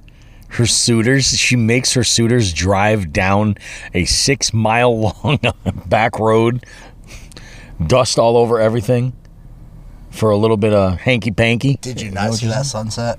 Well, that's... Yeah. Did you not see the view? It's fair. That's fair. They're doing a little... I make love to you. Wow. Wow, he went there, folks. He went Boys to Men on you. Dude, yes. So where were we? I don't know. We were talking about the view and how amazing it is. We talked about these chimichangas. So we ate dinner. I was absolutely floored with the prowess in the kitchen that Delirious has. I was absolutely floored, man. Fucking well done. Hold on a second. Hold on. Yeah. I have talents, dude. I have many talents. Many talents, like building trailers, rigging kayaks, all that kind of stuff. Frightening the angling community, making Wild Bill worry. I mean, Lots deep of down, talents. he probably still worries. Oh yeah, he's always. You all worry. still worry. He's a good I dude. still worry. But yeah, dude, this place is amazing. It's magical. And it hit me last night. I was like, wow, I get it. Like, I get why people now will purchase a vehicle and then rig it to the teeth to be able to take it to these places that really you don't really think exist for like every person. You know what I mean? But they're here. Oh yeah, and you can find them. This is fucking amazing. And I remember there was so there was a point today where we were on the water where I was just like, you know what? This is a very unique sort of trip because even if the fishing is abysmal, shit. There's no fish here. We'll get there. I'm there now. Well, I'm ahead of you. What even if the fishing is just hot garbage, like this setting and the company beautiful. And the camaraderie is just, dude, it was amazing. This is the shit I've been looking for. You're welcome. Yeah, thank you. And we should do more of this. And actually, I'm gonna go ahead because a lot of people love this show, and a lot of people take good care of our show. Take our show, and hold it in high regard, and I appreciate that. But I'm hoping that Todd Grubb is going to hear this because Todd, I think that 2 trips need to happen. Yes. I think that you and myself and Delirious need to get together and do a carp trip. Yes, Todd. I think that needs to happen. It would be amazing if we could make it happen in Times Square, or not in Times Square, in Central Park. Fuck yeah! Oh, New York. The insanity. Those fish will be shit. The insanity that you can catch, like such. Todd's carp fished there before. Has he really? Oh yeah, he has. He's got the knowledge, man. He is the carp whisperer. But like that style of fishing just lends itself so well to what we're doing here. And like, oh man, and I told you when we met, like when we were at I think either at Cabela's or at the deli when we were having lunch. One of those 2 times I mentioned to you, I was like, dude, I want to invite everybody. Like I wanted to tell everybody, like, hey, throw a sleeping bag in your car. Come on, it's gonna be awesome. Oh yeah. But like honestly, you guys will live. I promise you. Bobby's still alive, so yeah. You guys are fine. Just don't wake me up. Yeah, don't wake him up. I wake up. On my own. What's funny? This morning I woke up, and the sun was. It was just first light. It was so early, and I opened my doors because that's one of the things about sleeping in a 4Runner. You do get a lot of condensation when the windows are up. Yep. And last night it got cold. Oh yeah. So I decided, okay, we're gonna go ahead. Leave the windows all the way up. We're good. I woke up just to get some fresh air in there, and I was in my sleeping bag all nice and warm. And I opened those doors, and I heard your zipper. I was like, fuck, I woke him up. I'm going to die. Truth be told, I've been up since 3 a.m. Yeah, this nut job got up at 3 a.m. for no good I went reason. for a swim. I did. Nah, just kidding. The water's too fucking cold. That water was cold. So let's get to this. Like we wake up this morning.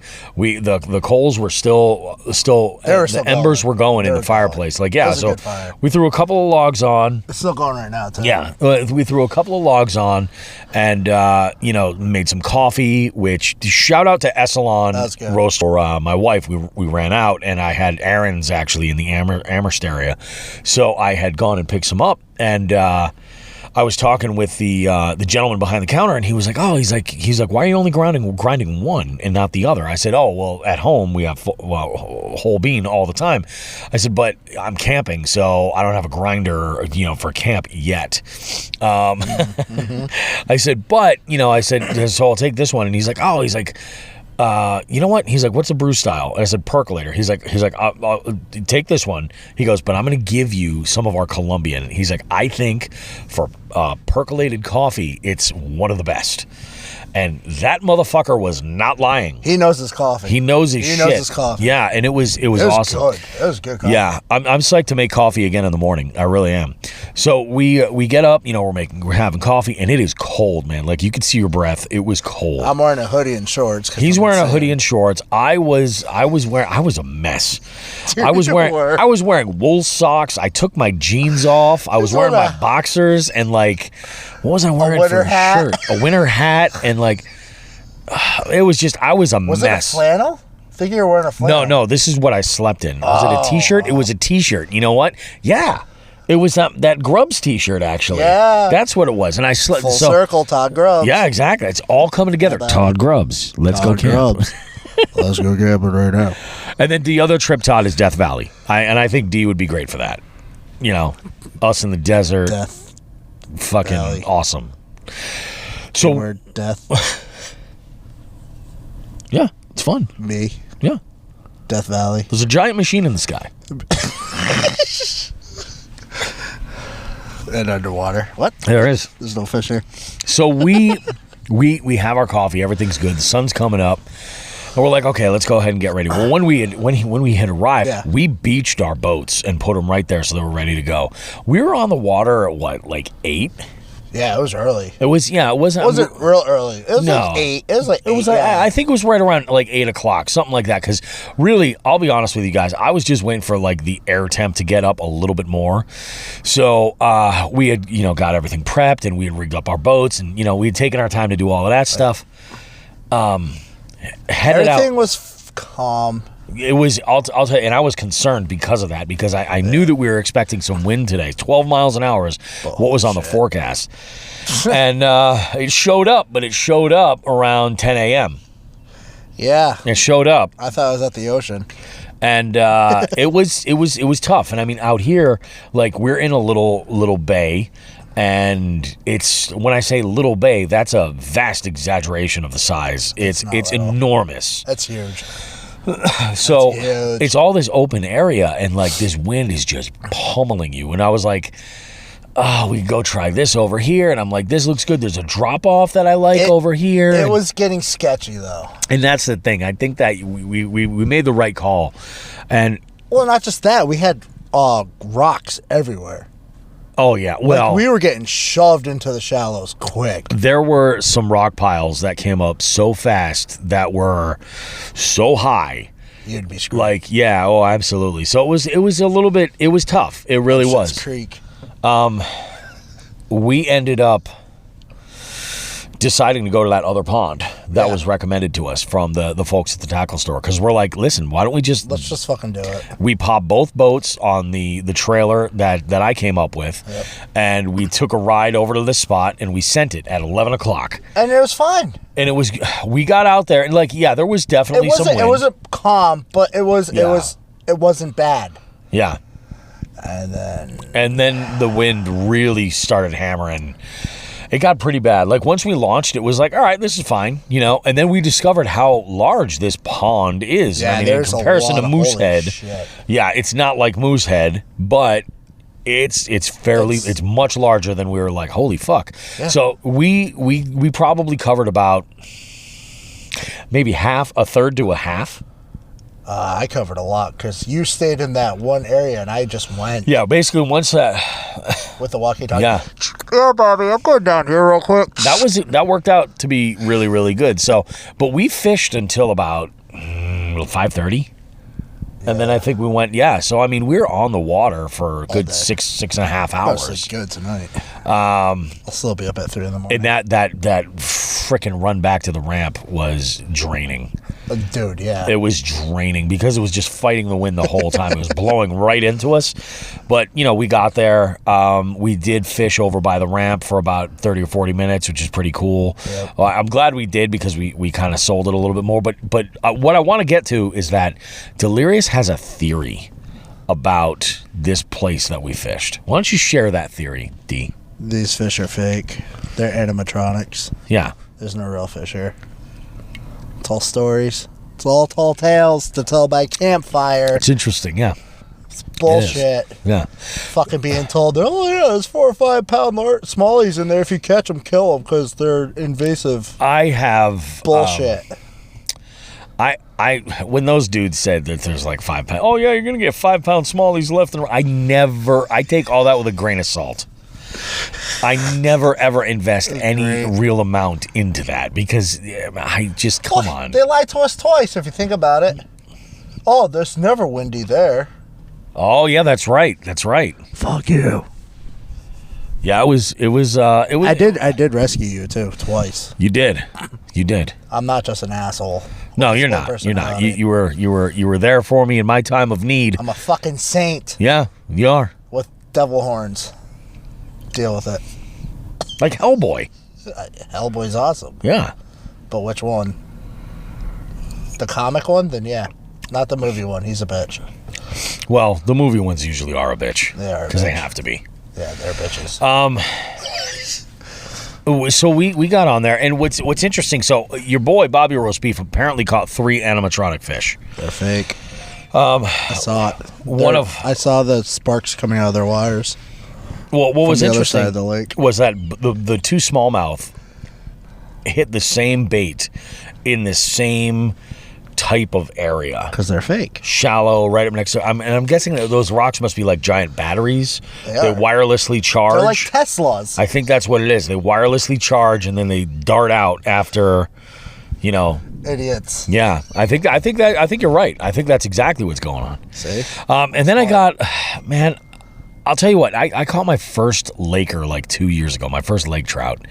And I have struggled to beat a 17-inch lake trout. I may have had one actually illegally at Wachusett that one time, but I couldn't manage it and he came right. I couldn't measure it because he shook right off at the bank. But it's fake. I'll tell you what, I caught even at Wachusett, they're fake. They are. Nice. I like that. They're fake here too. At Moosehead. Well, Moosehead, they're just not here. I wanted to catch a moosehead in the water. Just pull up a moose skull? Yeah. Yeah. You know how sick that would be? You know how snagged you would get? I don't give a fuck. I'd die for that bitch. Dive, not die. Dive. My Ned rig won't come back. You're like, D, where are you? Oh, I just dove in the water. Aren't you cold? No, look at the skull I got. So, Bing. The bait that I threw to catch all these fish was fake. This is great, dude. Yeah, the bait, it was make-believe. That's what I did. I sprinkled pixie dust and I took a shit in the woods and that was it. You did take a shit in the woods. I did take a shit in the woods. I had to... Never mind. I had to give you dude wipes. You did. You hooked me up with the dude wipes. Because why should we carry 2 packs? Just in case I'm on the other side of the lake. Yeah, I suppose that's true. Well, yours were frozen this morning, too. No, they weren't really frozen. That was just in a moment of panic. So after I shat in the bag, I was like, quite literally, it was just like, oh no, it's so cold. What if these are frozen? I always have them. And I was like, no, they're not frozen. I'm not afraid of shit in the woods. Yeah, I mean... I don't give a fuck. You got to do what you got to do. That's all I'm saying. I mean, I did it yesterday as soon as we got to that pond. I was like, yeah, I got to go shit. That's right, you did. You were like, hey, yeah, let's take a look. Take a look at these signs. What do they say? You're like, I'm going to go take a crap. It says no trespassing. Yeah, I'm going to go take a shit. I come back, hey, a bear shit in the woods. You look at me like, yeah, they do. I'm like, no, a bear did shit in the woods. Oh. Delirious is in there with like a giant brown crayon doing graffiti. Damn right I am. I shat here. Who listens to this show? God. A lot of people. So this is great. I caught 3 robot fish apparently, and Tesla fish. Tesla fish. I entered them in the tournament. If Shawn doesn't like the fact that they're animatronics, then pound sand. Yeah, too bad. That's what I said it, Shawn. Fight me. You know, we left there. We got back here. It was right about 6 o'clock. Packed up your boat off of my trailer. Got that ready because we were both famished because I hadn't eaten anything all day. Had beef jerky because I was like, I don't like to eat a lot and weigh myself down at all. I want to, rather just reward myself with a big meal at the end of the day type thing. Mm-hmm. So our plan was to make steaks. Like usually when I'm camping, it seems like the trend is you make steaks. Steaks with some kind of a side. So while we were at the Indian Hill grocery store, we had purchased a container, like a quart-sized container of this cheese tortellini salad. Oh, it's so good. Which is great. It was great. So good. And if you have to make a stop at a grocery store, just grab something that's prepared like that. It makes life so much easier because we had dinner ready. Like, I think I sliced up some charcuterie, some... you did all the cooking tonight. Yeah. And I did all the long firework. splitting. Yeah, you split all the firewood and everything. Too. And I'm telling you, we're gonna have ourselves a great time. I'm a fire engineer too. You are? Oh my God, this guy's... I built a log cabin out of firewood and lit that mofo on fire. He is living his best arsonist life through this campfire. Yeah, and when I say, "Oh, I want to add more wood," why? For a picture? What? Yeah. I'm doing this. I'm building this one for the gram. Yeah. I'm not kidding. You guys go ahead, look on Delirious Angler Instagram, and you can look on Jigs and Bigs Instagram too. You're going to see pictures of this campfire because we are obsessed. Oh, dude. Well, we're camping, man. This is great. I did. There was a point today where I was on the lake and I had enough service and my phone was exploding with notifications. And I sent my wife a text to check in. And then I was like, you know what? I wonder if I can call her, if it'll work. And it did. So I talked to her for about 5 minutes. And I was like, listen, I just want to give you a call while I have some service and say, hey. I'm not dead. Yeah, exactly. Let her know everything was good and, everybody's happy. We're having a good time. Everything is awesome. And she says to me, and I said to her, I was like, get ready because I'm 100% bringing you here our first time camping. Hell yeah. Because I just think it's perfect. No, this is great. This is what camping should be. I don't know how she's going to do with the bathroom facilities, but I figure let's just jump her into the deep end, Yeah. And let's do it in the deep end, but with floaties because there is that shit house if you need it. If you need it. You know what I mean? It's pretty clean, trust me. I've been there multiple times. Yeah, he's been in there multiple times. Yep. I should restock the toilet paper for him, though. I should be nice and leave him a roll. If you have a roll, yeah, I definitely would. Yeah, I have 3. There you go. Did you think you were going to have to shit that much? Or is it just backups, because you're hanging out with me and you know that I will shit that much? Because my diet now. Oh, I'm back fair. in the gym. Yep. My eating habits different again. Fair enough. Fair enough. So we're going to camp tonight. I'm sure it's going to get pretty chilly tonight because once that sun went down, it was almost 70 degrees today. Yeah. And now They're saying a high is low is 44. See. It's already 57 according to my Forerunner's dashboard. I gotta tell you, that sleeping bag I have. Yeah. Holy shit. That's awesome. So I have it's a ginormous sleeping bag, good for below zero. Yeah. When I told you I got it, you're like, you think you're really going to do that? I'm like, we're going to Maine. And you're like, Fair enough. Yeah. Yeah. I got to tell you, I literally had the whole thing over my head. It's so big. And I was sleeping like a baby. Really? I was so warm. Okay. And at 3 o'clock, I was up. Okay. And when I tell you this morning, you're like, what are you doing? I was watching Friday the 13th. Yeah, like a complete wacko. I'm like, really?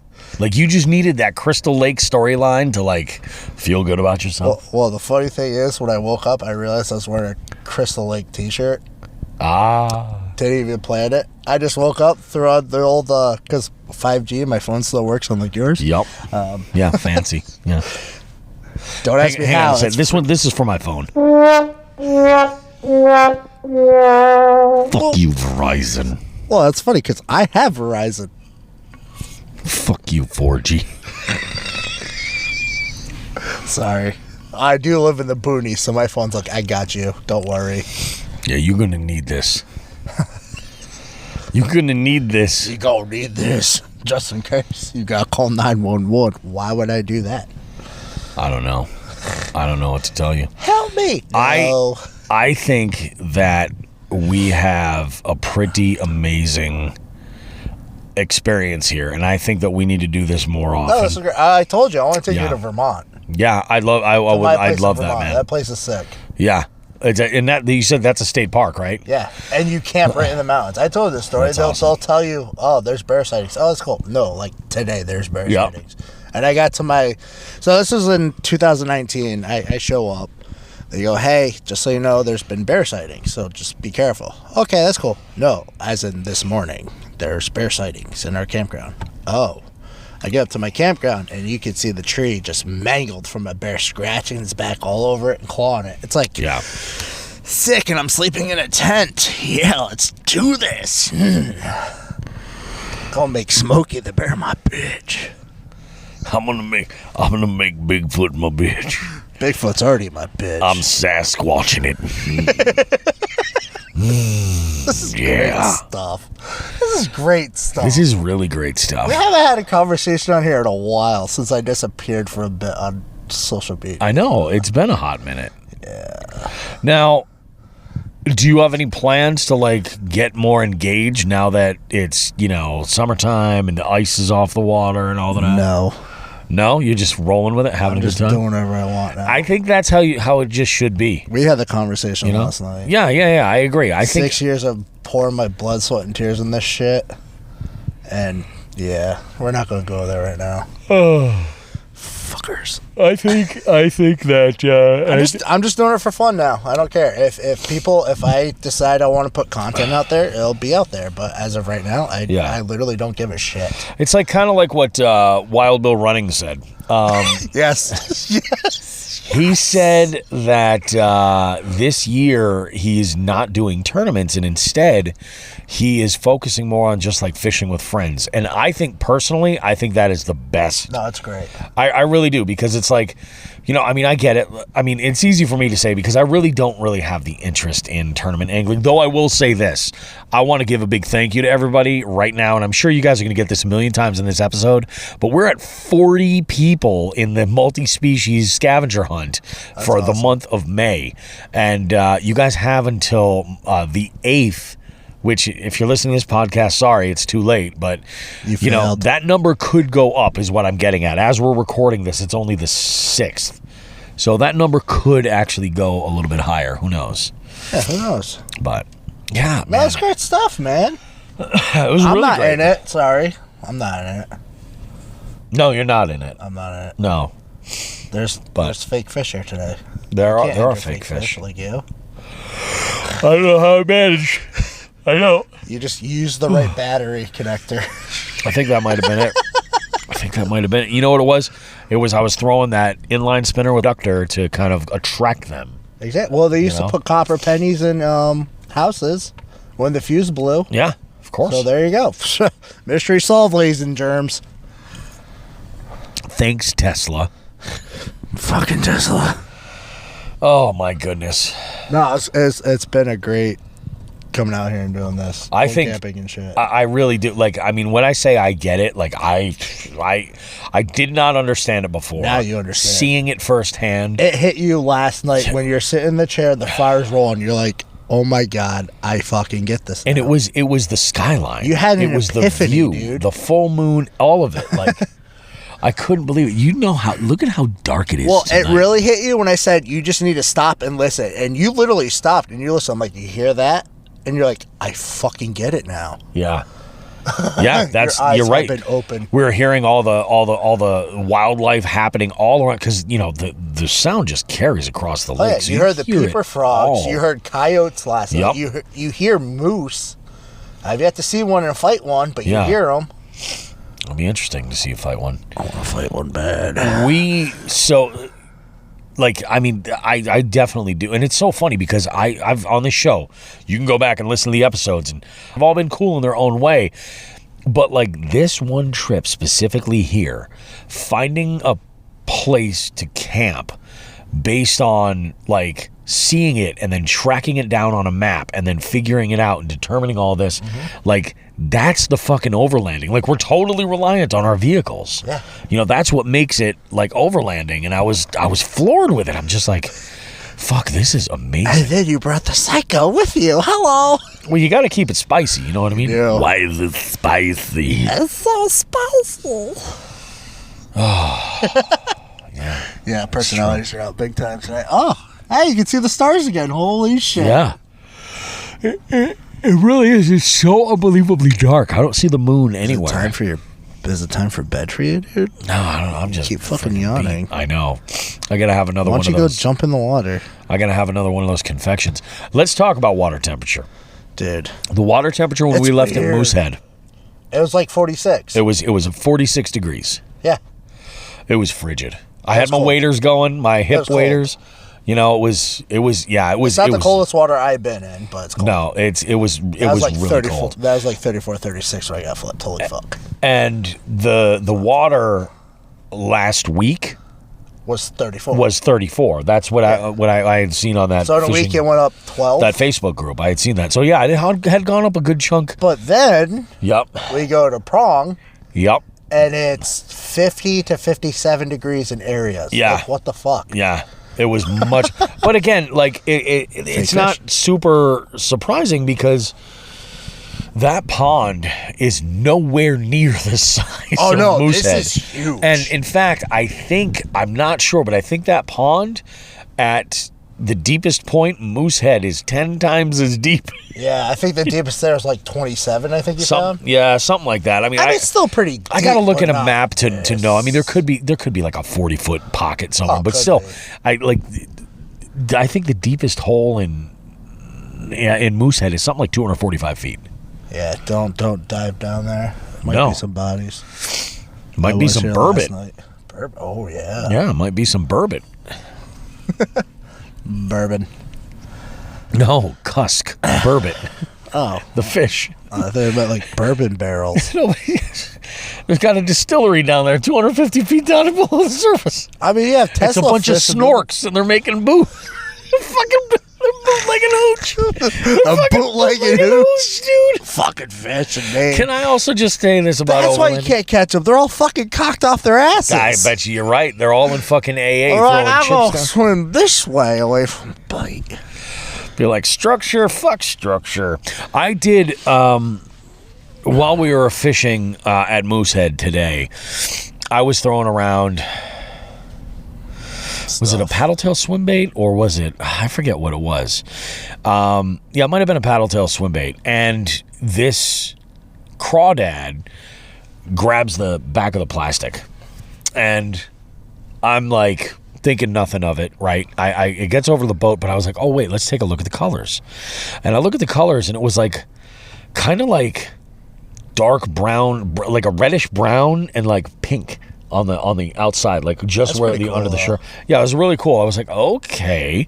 And I happen to have a small flat-sided crank that's a craw pattern that's kind of like that. Like it's got a darker, like a brown kind of top with almost just like on the flat sides, it's almost sort of like a beige, and then underneath it's got this red belly. And I decided to throw that around. Got nothing. Decided I would use. I have a hell of my rigs on those to no avail. And this was about the time we were deciding if we were going to make a big move and try a different spot near an island that had some structure that looked like it was interesting to us, or if we were going to just call it and go to the other pond. And we did. I'm glad we did, because I think, honestly, we made the right move as far as, being able to salvage like a day and not like spin out looking for shit. And being safe as well. Yeah. Oh yeah, exactly. We would have been fucked if we stayed here. I don't know. I mean, I think we probably would have been okay. I would have Although left. Although I'm like, yeah, Bobby, have fun. I'll be on the shore talking to you on the walkie. I was gonna say, like, that said, like, my boat is Bobby, you're fucking psycho. Get off the huge. water. Yeah. Dude, it's after I went in the ocean, and I did that with Nelson and Shawn, and Dustin fished with us there, and it was just a whole shitload of people. Derek was with us, and it was like, that just, like, the things that I thought were challenging or scary for choppy water on lakes and ponds, I was like, no.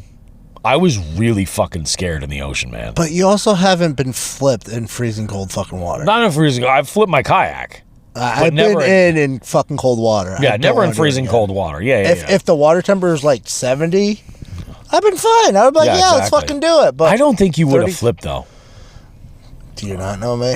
I don't think you would have flipped. I think you would have been okay. I kind of get distracted when I'm on my kayak. Yeah? Like trying to find moose to fight. Yeah, see, I pay attention, and I'm Dude, aware. I don't pay attention to I'm shit. aware that I'm on my kayak at all times. Frighteningly so. I've literally noticed if I'm not doing something with my hands, I don't pay attention. Like, even though I'm kayaking, I'm using my feet to pedal. I'm not paying attention where I'm going. I'm just like, oh, look. Nothing. Oh, I gotta tell you, it was even though that lake trout was fake, it was really nice because this is the first time ever where I've been. Oh, for the record, I didn't catch it today. I got some cool photos though. You got some great photos. Wait, no, I did catch a fish. Yeah, you did. You're gonna have to tune into my Instagram. You're gonna have to check out that yes. when I feel like posting it. Yes, I don't give a shit. He doesn't give a shit. But it's a beautiful fish. I did catch one. Give a shit. It's beautiful. I would have had another fish. No. Nobody knows where that's from. It's from How High. Well, it's funny as hell. The two pimps. I wonder if our neighbors around here are like, what the fuck are these guys Oh, I'm doing? sure that they are. Oh, they're in the Forerunner together? What are they doing? Why is it running? What's going on? No, our here? neighbors are great, though. They are. They're fantastic. Our neighbors have been awesome. And you know what? I can say this. We have met amazing people pretty much everywhere. Except for one today. Except for one. Why don't you go ahead and mention that one? Because I don't know that it's going to make the actual official FTG. I have a feeling that Shawn, by the time we record on Sunday evening, I think Shawn is going to be loaded with FTGs. Wait, with the guy that woke me up or the guy that... We know about the guy that woke. What happens? You didn't fucking record it. That's why. I didn't record it. Oh, so you pulled up and you're like, hey. Oh, that's right. The parking lot guy. There you go. That guy. What guy did you think I was talking about? I totally forgot. Was there a third? No. There wasn't. I forgot the situation. So when we went to this other pond, this parking lot, this ramp is, I mean, to use the term ramp, that's an exaggeration. It's a very. No, there was a concrete ramp. It was just funky. Yeah, it was more like a set of stairs. Yeah. But the basically the parking area was really, really very limited. And I don't think there's very many people that go here and fish routinely. No. Although I will say this, at this pond there is a plethora of rowboats and canoes lying around everywhere. Yeah, exactly. No signage as to like, help yourself or, clean up after yourself. They're just there. Like Cody would have a field day having new canoes. Oh, yeah. Like he could pick whatever canoe he wants and be like, I want a green one today. This is my Wednesday canoe. Let's go Wednesday fishing. This is my no shirt canoe. I'm not going to go there. I love you, Cody. I fucking love you, brother. So anyway, we had just dropped the boats in at the ramp, and I go to park, and I said to the guy, he was basically like parked. I don't want to say that there were spaces because that's not accurate, but there was an area where there were trees. You could fit two cars in that spot. Exactly, you could fit two cars in that spot, even with a trailer. Because we parked there yesterday. And we did. Both our trucks parked there. Yep, both of our trucks parked there with no issue. This guy was parked like perpendicular to the way that you would normally fit in there, and he was just kind of blocking it at the road, like at the driveway side, like not really in the space, in the back end of the spaces, like leaving all this space that was unusable. So I was like, I was a little hot at that point anyway, and I don't really understand necessarily why. I think I just wanted to be on the water and be fishing. Yeah, you saw me all my shit, and you're like, fuck this guy. And I was like, yep, fuck this guy. So I stepped on it, and I went a little fucking hot around the thing, even with the trailer, and I had to go all the way up. Well, let's talk about what he said, and you said. You're like, hey, you gonna be parking there? Yeah, and I asked him, I was like, hey, man, are you actually gonna park there? And he was like, yeah, man, we're gonna like go out and paddle around. Not too long, though. We're just gonna go have lunch. And I realized what kind of a fucking idiot I was talking to. Yeah, he definitely didn't move. He was not moving at all. Like, he didn't understand what I was trying to tell him whatsoever. Man, I'm only going to be here for a little while, man. I'm just going to go out with my girl and have some lunch and smoke a little meth, man. That's what we're going to do. I wonder if she was Charlotte. Whoa, man. Mind blown. Wow, I wonder if that was Charlotte. It's fucking full circle, dude. Holy Did they find a new spot? Or maybe because we're here. Yeah. They had to go to that spot. I know. Maybe because, dude, I didn't even think of that. Dude, fucking Charlotte, you get around. Fucking Charlotte. So I go and I'm like, oh, and I realize what kind of moron I'm talking to. And I'm like, okay, well, now what am I going to do? I was in a very awkward position where I couldn't back in because there was actually another car with a boat trailer in the only space that was there. There was a car with the boat trailer. And I made the decision to go and loop around and come back up. And I went coming in kind of hot, like, kind of behind his car. And then I got out and he was all like, hey man, that's a really cool looking car, man. That's like, oh wow, what a cool color. Yeah, that's great, man. I was like, awesome, thank you, dude. Yeah, go fuck yourself, man. And I'm like, have a good one, all right? Enjoy Charlotte. You won't last long, bud. Oh.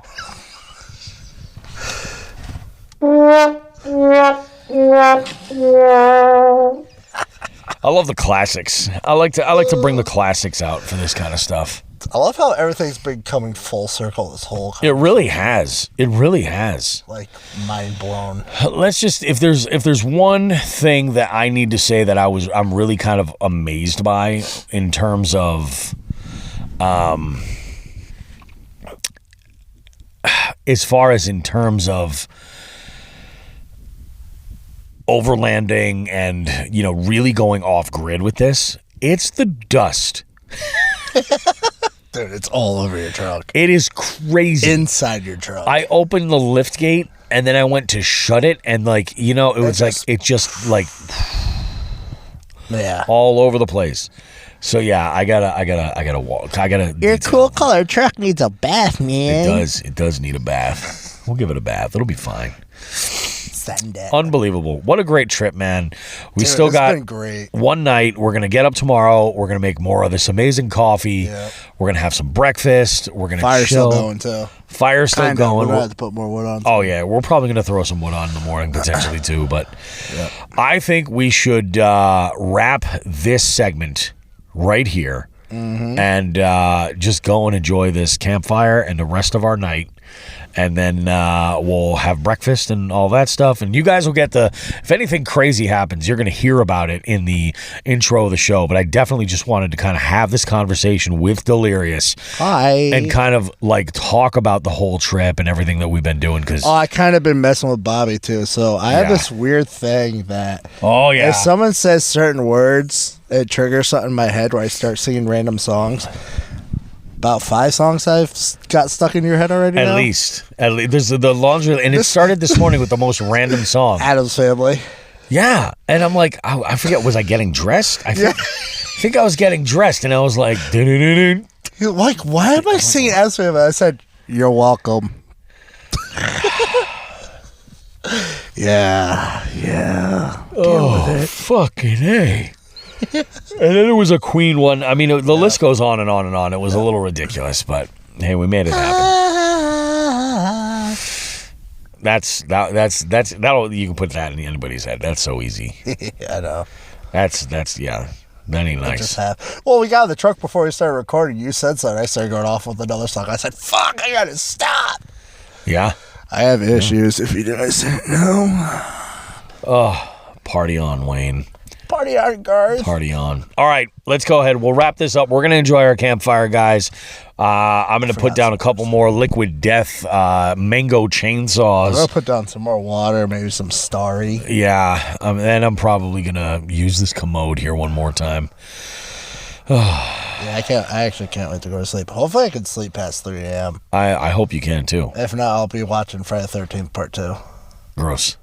It's fine. It's all right. Just let it it happens. happen. It happens. Just let it happen, he says. All right, guys. We love you. We'll see you after this with more Jigs and Bigs coming up in just a bit. Bye.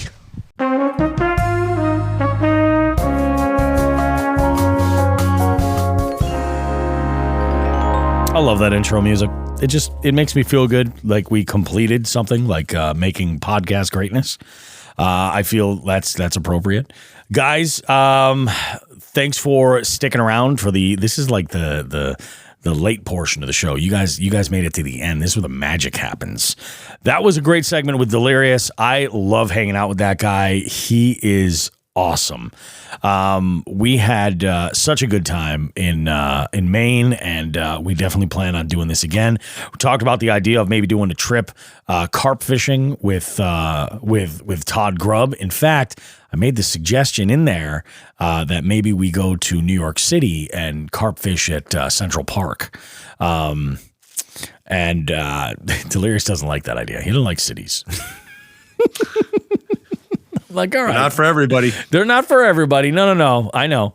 But interesting stuff, man. Yeah, it was great. It was great up in Maine. I had such a good time. I can't wait. The bug has bit, and I am stoked to go out and adventure more. Go further, try, I really want to go west. In fact, right now, this last, 2 weeks, I think, Becca has been out in the Midwest. All over the place. And I'm like, yeah, I would love to do a trip like that. I would absolutely love it. Can't make it happen right now, but maybe someday. So let me recount what the hell's been going on with trivia. I did, I had some fun at trivia this week. I had a short week because Friday I left. I'll have another short week going this week too. I left on, what was it? I left on Friday morning. So I had a game on Monday, Tuesday, Wednesday. I did a private event on campus at UMass at the Eisenberg School of Management. And then I did my regular Thursday game afterwards. That Eisenberg game was a lot of fun. I kind of used some like greatest hits stuff that would work for, just stuff that I knew would work well. We did music there. It was mashups, but at all the other games, the other 4, I did. This is the week I did butt rock, and I played songs. I played songs like this. Oh God, you can't find it? Well, all right, we'll just go ahead and relocate that joint. That's what she said. We played songs like this one. Where's the chorus? Is it right here? Hold on. I'm looking down, now that it's over, reflecting on all of my mistakes. I thought I found the road. Creed. What else did we play? Oh, well, I mean, we played. Did I do this one? I didn't. Oh no, we did this one. And I gotta find that track again.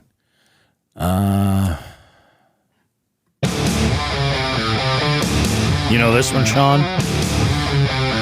Joe? I feel like Joe might know this one.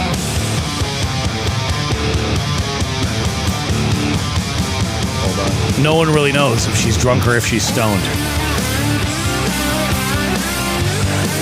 Terrible. But I bring this up because I had a player at trivia. I was basically explaining what butt rock is because there was a lot of confusion. People would say, "What the hell is butt rock? What what does it mean?"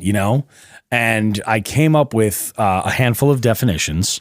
I threw it out there where, like, Google, or I think of actually the website they take this from is called Hair and Flannel. It says butt rock is a subgenre of rock and roll and hard rock music that's lyrically devoid of artistic merit and is oftentimes reduced in melodic complexity.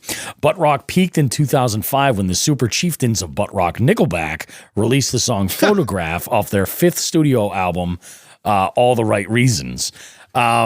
And then there's Loudwire said, Urban Dictionary. It says a style of hard rock and heavy metal music that's watered down both musically and lyrically to garner maximum radio play and mainstream acceptance. Totally understand that. But I had a trivia player give me the best analogy. He said, butt rock's like McDonald's. You know what I mean? Like, everybody's going to say it's fine, and it's cheap, and it'll fill you up, and God, don't you just love to get filled? And gross. He says this, and I go, yeah, but I said, the thing is, like, you also, with butt rock and McDonald's, that analogy, I was like, you're going to have explosive diarrhea in 12 to 48 hours. Like, it's just going to happen, We had a lot of fun with it, though. A lot of laughs. It was really, really good. There were some teams that did very well, and I was like, I thought you had better taste in music. And there were teams that did not do well, and I said, I'm proud of you. Keep that spirit alive. Don't sink to these depths. But I think everybody's dabbled a little bit in the butt rock, which sounds dirty. But I think everybody's kind of dabbled a little bit with, like, either Seether or, what's that? There's one other terrible band. A lot of terrible bands. Yeah, dude, this one. This one is the worst one, though. And this was a joke I'd been running all week long. Where's the hook?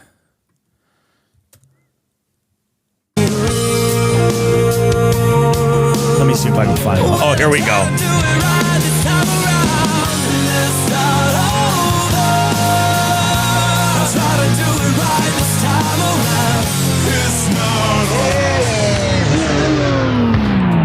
You guys know who that is?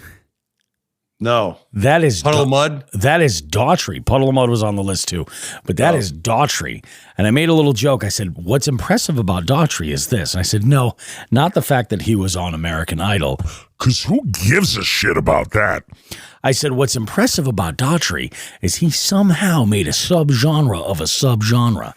He created the subgenre of butt rock called tampon rock. That's what Daughtry created. I can't take claim to that term. It was a coworker of mine years ago that came out spit that one out. Chris Pedio said it. I can't complain. Hold on. Biggest Nick says my wife just asked why I'm listening to Daughtry. What do we say? Tampon rock, motherfuckers! Let's go! For reference, I got a phone call from Biggest Nickus one day, and he's like, hey, man, you're going to be jealous. I said, what's up? He goes, I'm going to see Carcass, and I think it was Carcass and Slayer. I'm like, nice. Yeah, I haven't seen Carcass. I'm a little jealous. So, yeah, you wouldn't be listening to Daughtry unless you wouldn't be listening to Daughtry. You were playing it for him. Exactly. I was delivering it to him. So, yeah, that's what butt rock is. It's the McDonald's of music. Always check the bag before you drive off. You don't know what's in there. Yeah, and I mean, it was a fun game. We had a whole lot of fun all week long. It was really, really good. They did put us back in that little banquet space on Monday for the Celtics game, which did not have the draw that the Bruins did. We totally could have been in the main bar. I'm not sure what the story is going to be with this Tuesday or this Monday rather. But again, a short week coming this Monday, or this entire week, because next weekend I'm going to be in Vegas. I'm bringing my youngest daughter to go see a festival in Vegas, the Sick New World Festival. And I think I'm just going to take a bunch of songs from artists there and do a round about that. Perfect. Yeah. Could be fun. Who knows? We'll have some fun with it. But yeah, I have been giving out code words for trivia and nobody's been, using them. So I'm going to, the phrase for this, if you want your 25-point bonus is, hey, what gives? Hey, what gives? That's the code. I think that about does it for as far as the content that we have to give for the show. I know that we have gone absolutely nuts with what we've covered here. We've had a lot of adventures this week. This is one of those really, really, really great shows. I'm looking forward to even more. So, it's just going to keep on coming. Hold on a second. Fish and Six says, supposed to be a ton of bands. There isn't there.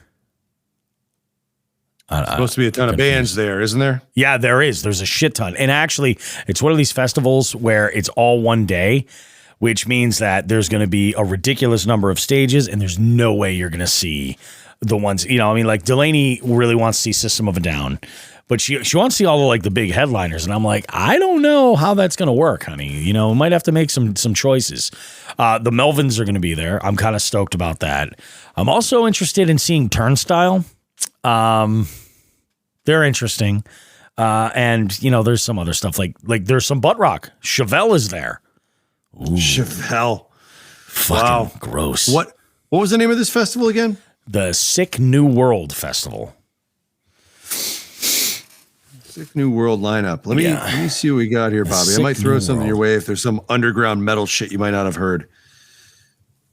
Oh my God. Yeah. This is amazing. You're going to be there for all the days or for the whole thing? There's only one day. Oh, it's only one day? May 13th. Yeah. Starting at the bottom. All right. No idea. What the fuck is that? No idea. Okay. Dude, from the 90s, My Life with a Thrill Kill Cult I know. is playing. Whoa. Yep. Dude, Monster Magnet's playing. I know. Holy shit. Yeah. Screw Orgy. Yeah, exactly. Body Count. The Deftones are playing. I'm like, all right, that's cool. I like Deftones. Cradle of Filth if you want your black metal fix. Holly used to dabble with Cradle of Filth. Oh. Yeah. Stabbing Westward, the Melvins, Lacuna Coil. Now I've seen Stabbing Westward multiple times, but you know where I've seen them once? Do you remember the club in Springfield called Macara's? I don't. It was right down the road from Bernie's. I've seen a number of bands there. I've seen the Bouncing Souls and the Mighty Mighty Bosstones there. I've seen. Oh, no shit. Yeah, I think I saw Sam Black Church there. Fucking weird. So Stabbing Westward, the Melvins, obviously, Lacuna Coil, Filter's going to be there. There you go. That's fun. Filter's weird because I love Filter's first album. The second album, I'm like, what happened? Money. Yeah. They got money. Yeah. No idea.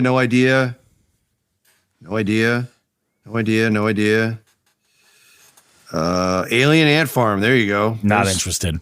I know. Yeah. Who? Did you ever get into Hoobastank? Nope. Okay.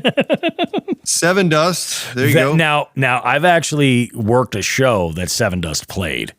Yeah, Seven Dust was always good. I did lighting for a show with Megadeth, Drain STH, and Seven Dust. God, Drain STH was so good. They were so underrated. Fantastic. Wicked underrated and super nice.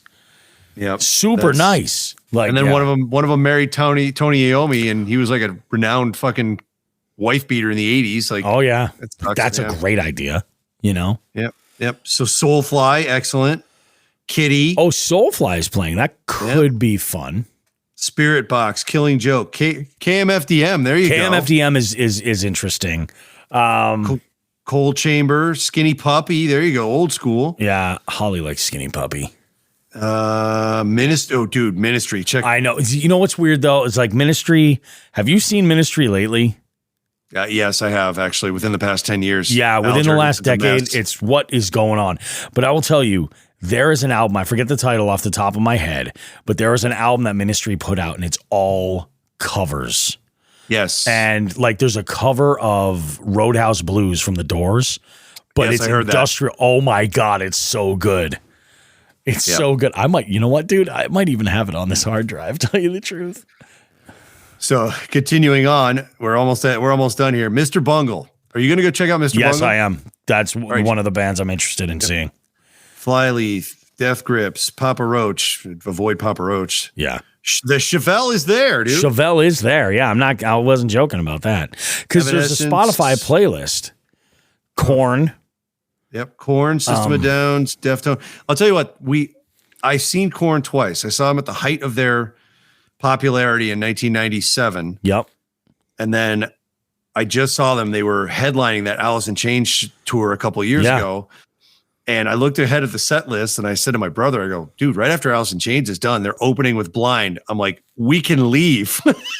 Because that's all the Korn I like. I like Blind and I'm out. Yeah. and it was great. I remember I saw the first Family Values tour. Yep. And I was like, all right, yeah, Korn is interesting. I mean, they got like their first two albums I really liked when I was younger. You know, I really did. That third album that really kind of exploded for them and made them a household name really was okay. You know, the production was amazing on it. It was fantastic. But I was kind of like, yeah, I'm all set with this. You know, it's time for me to move on. But yeah, I think that's about it. I think one song will do it. As opposed to like Deftones, I can listen to their entire catalog and enjoy it all the way through. I love that band. They put on such a good show. Awesome, man. Yeah. So you'll have a good time. It'll be fun. The only thing I'm really not looking forward to, honestly, man, is this is in the desert. Like it's in the sun and I'm going to be dying. I'm actually dressing as if I was going out fishing for the entire day. Like I'm just wearing a sun hoodie and keeping myself as cool as humanly possible. That's the way to do it. Yep. That's what we're going to do.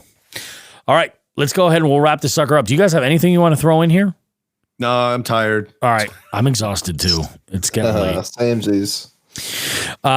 Guys, thank you so much for listening to the show. We appreciate you guys. We really do. So whether you've been, sitting here and, enjoying all this show, while you're sipping some margs maybe on your back deck, or you're, hanging out and enjoying a cup of coffee, having your breakfast and listening to us, hopefully having some laughs. We appreciate you guys. We're just going to go ahead and wrap this up. When we see you, hold on, what am I trying to say here? We will see you in 7 days with more Jigs and Bigs goodness. Another update on what's going on with that Jigs and Bigs online multi-species scavenger hunt, and a whole lot more next week. Have yourselves a good one, everybody. We will see you, and like we always say, tits and ass, smoke some grass.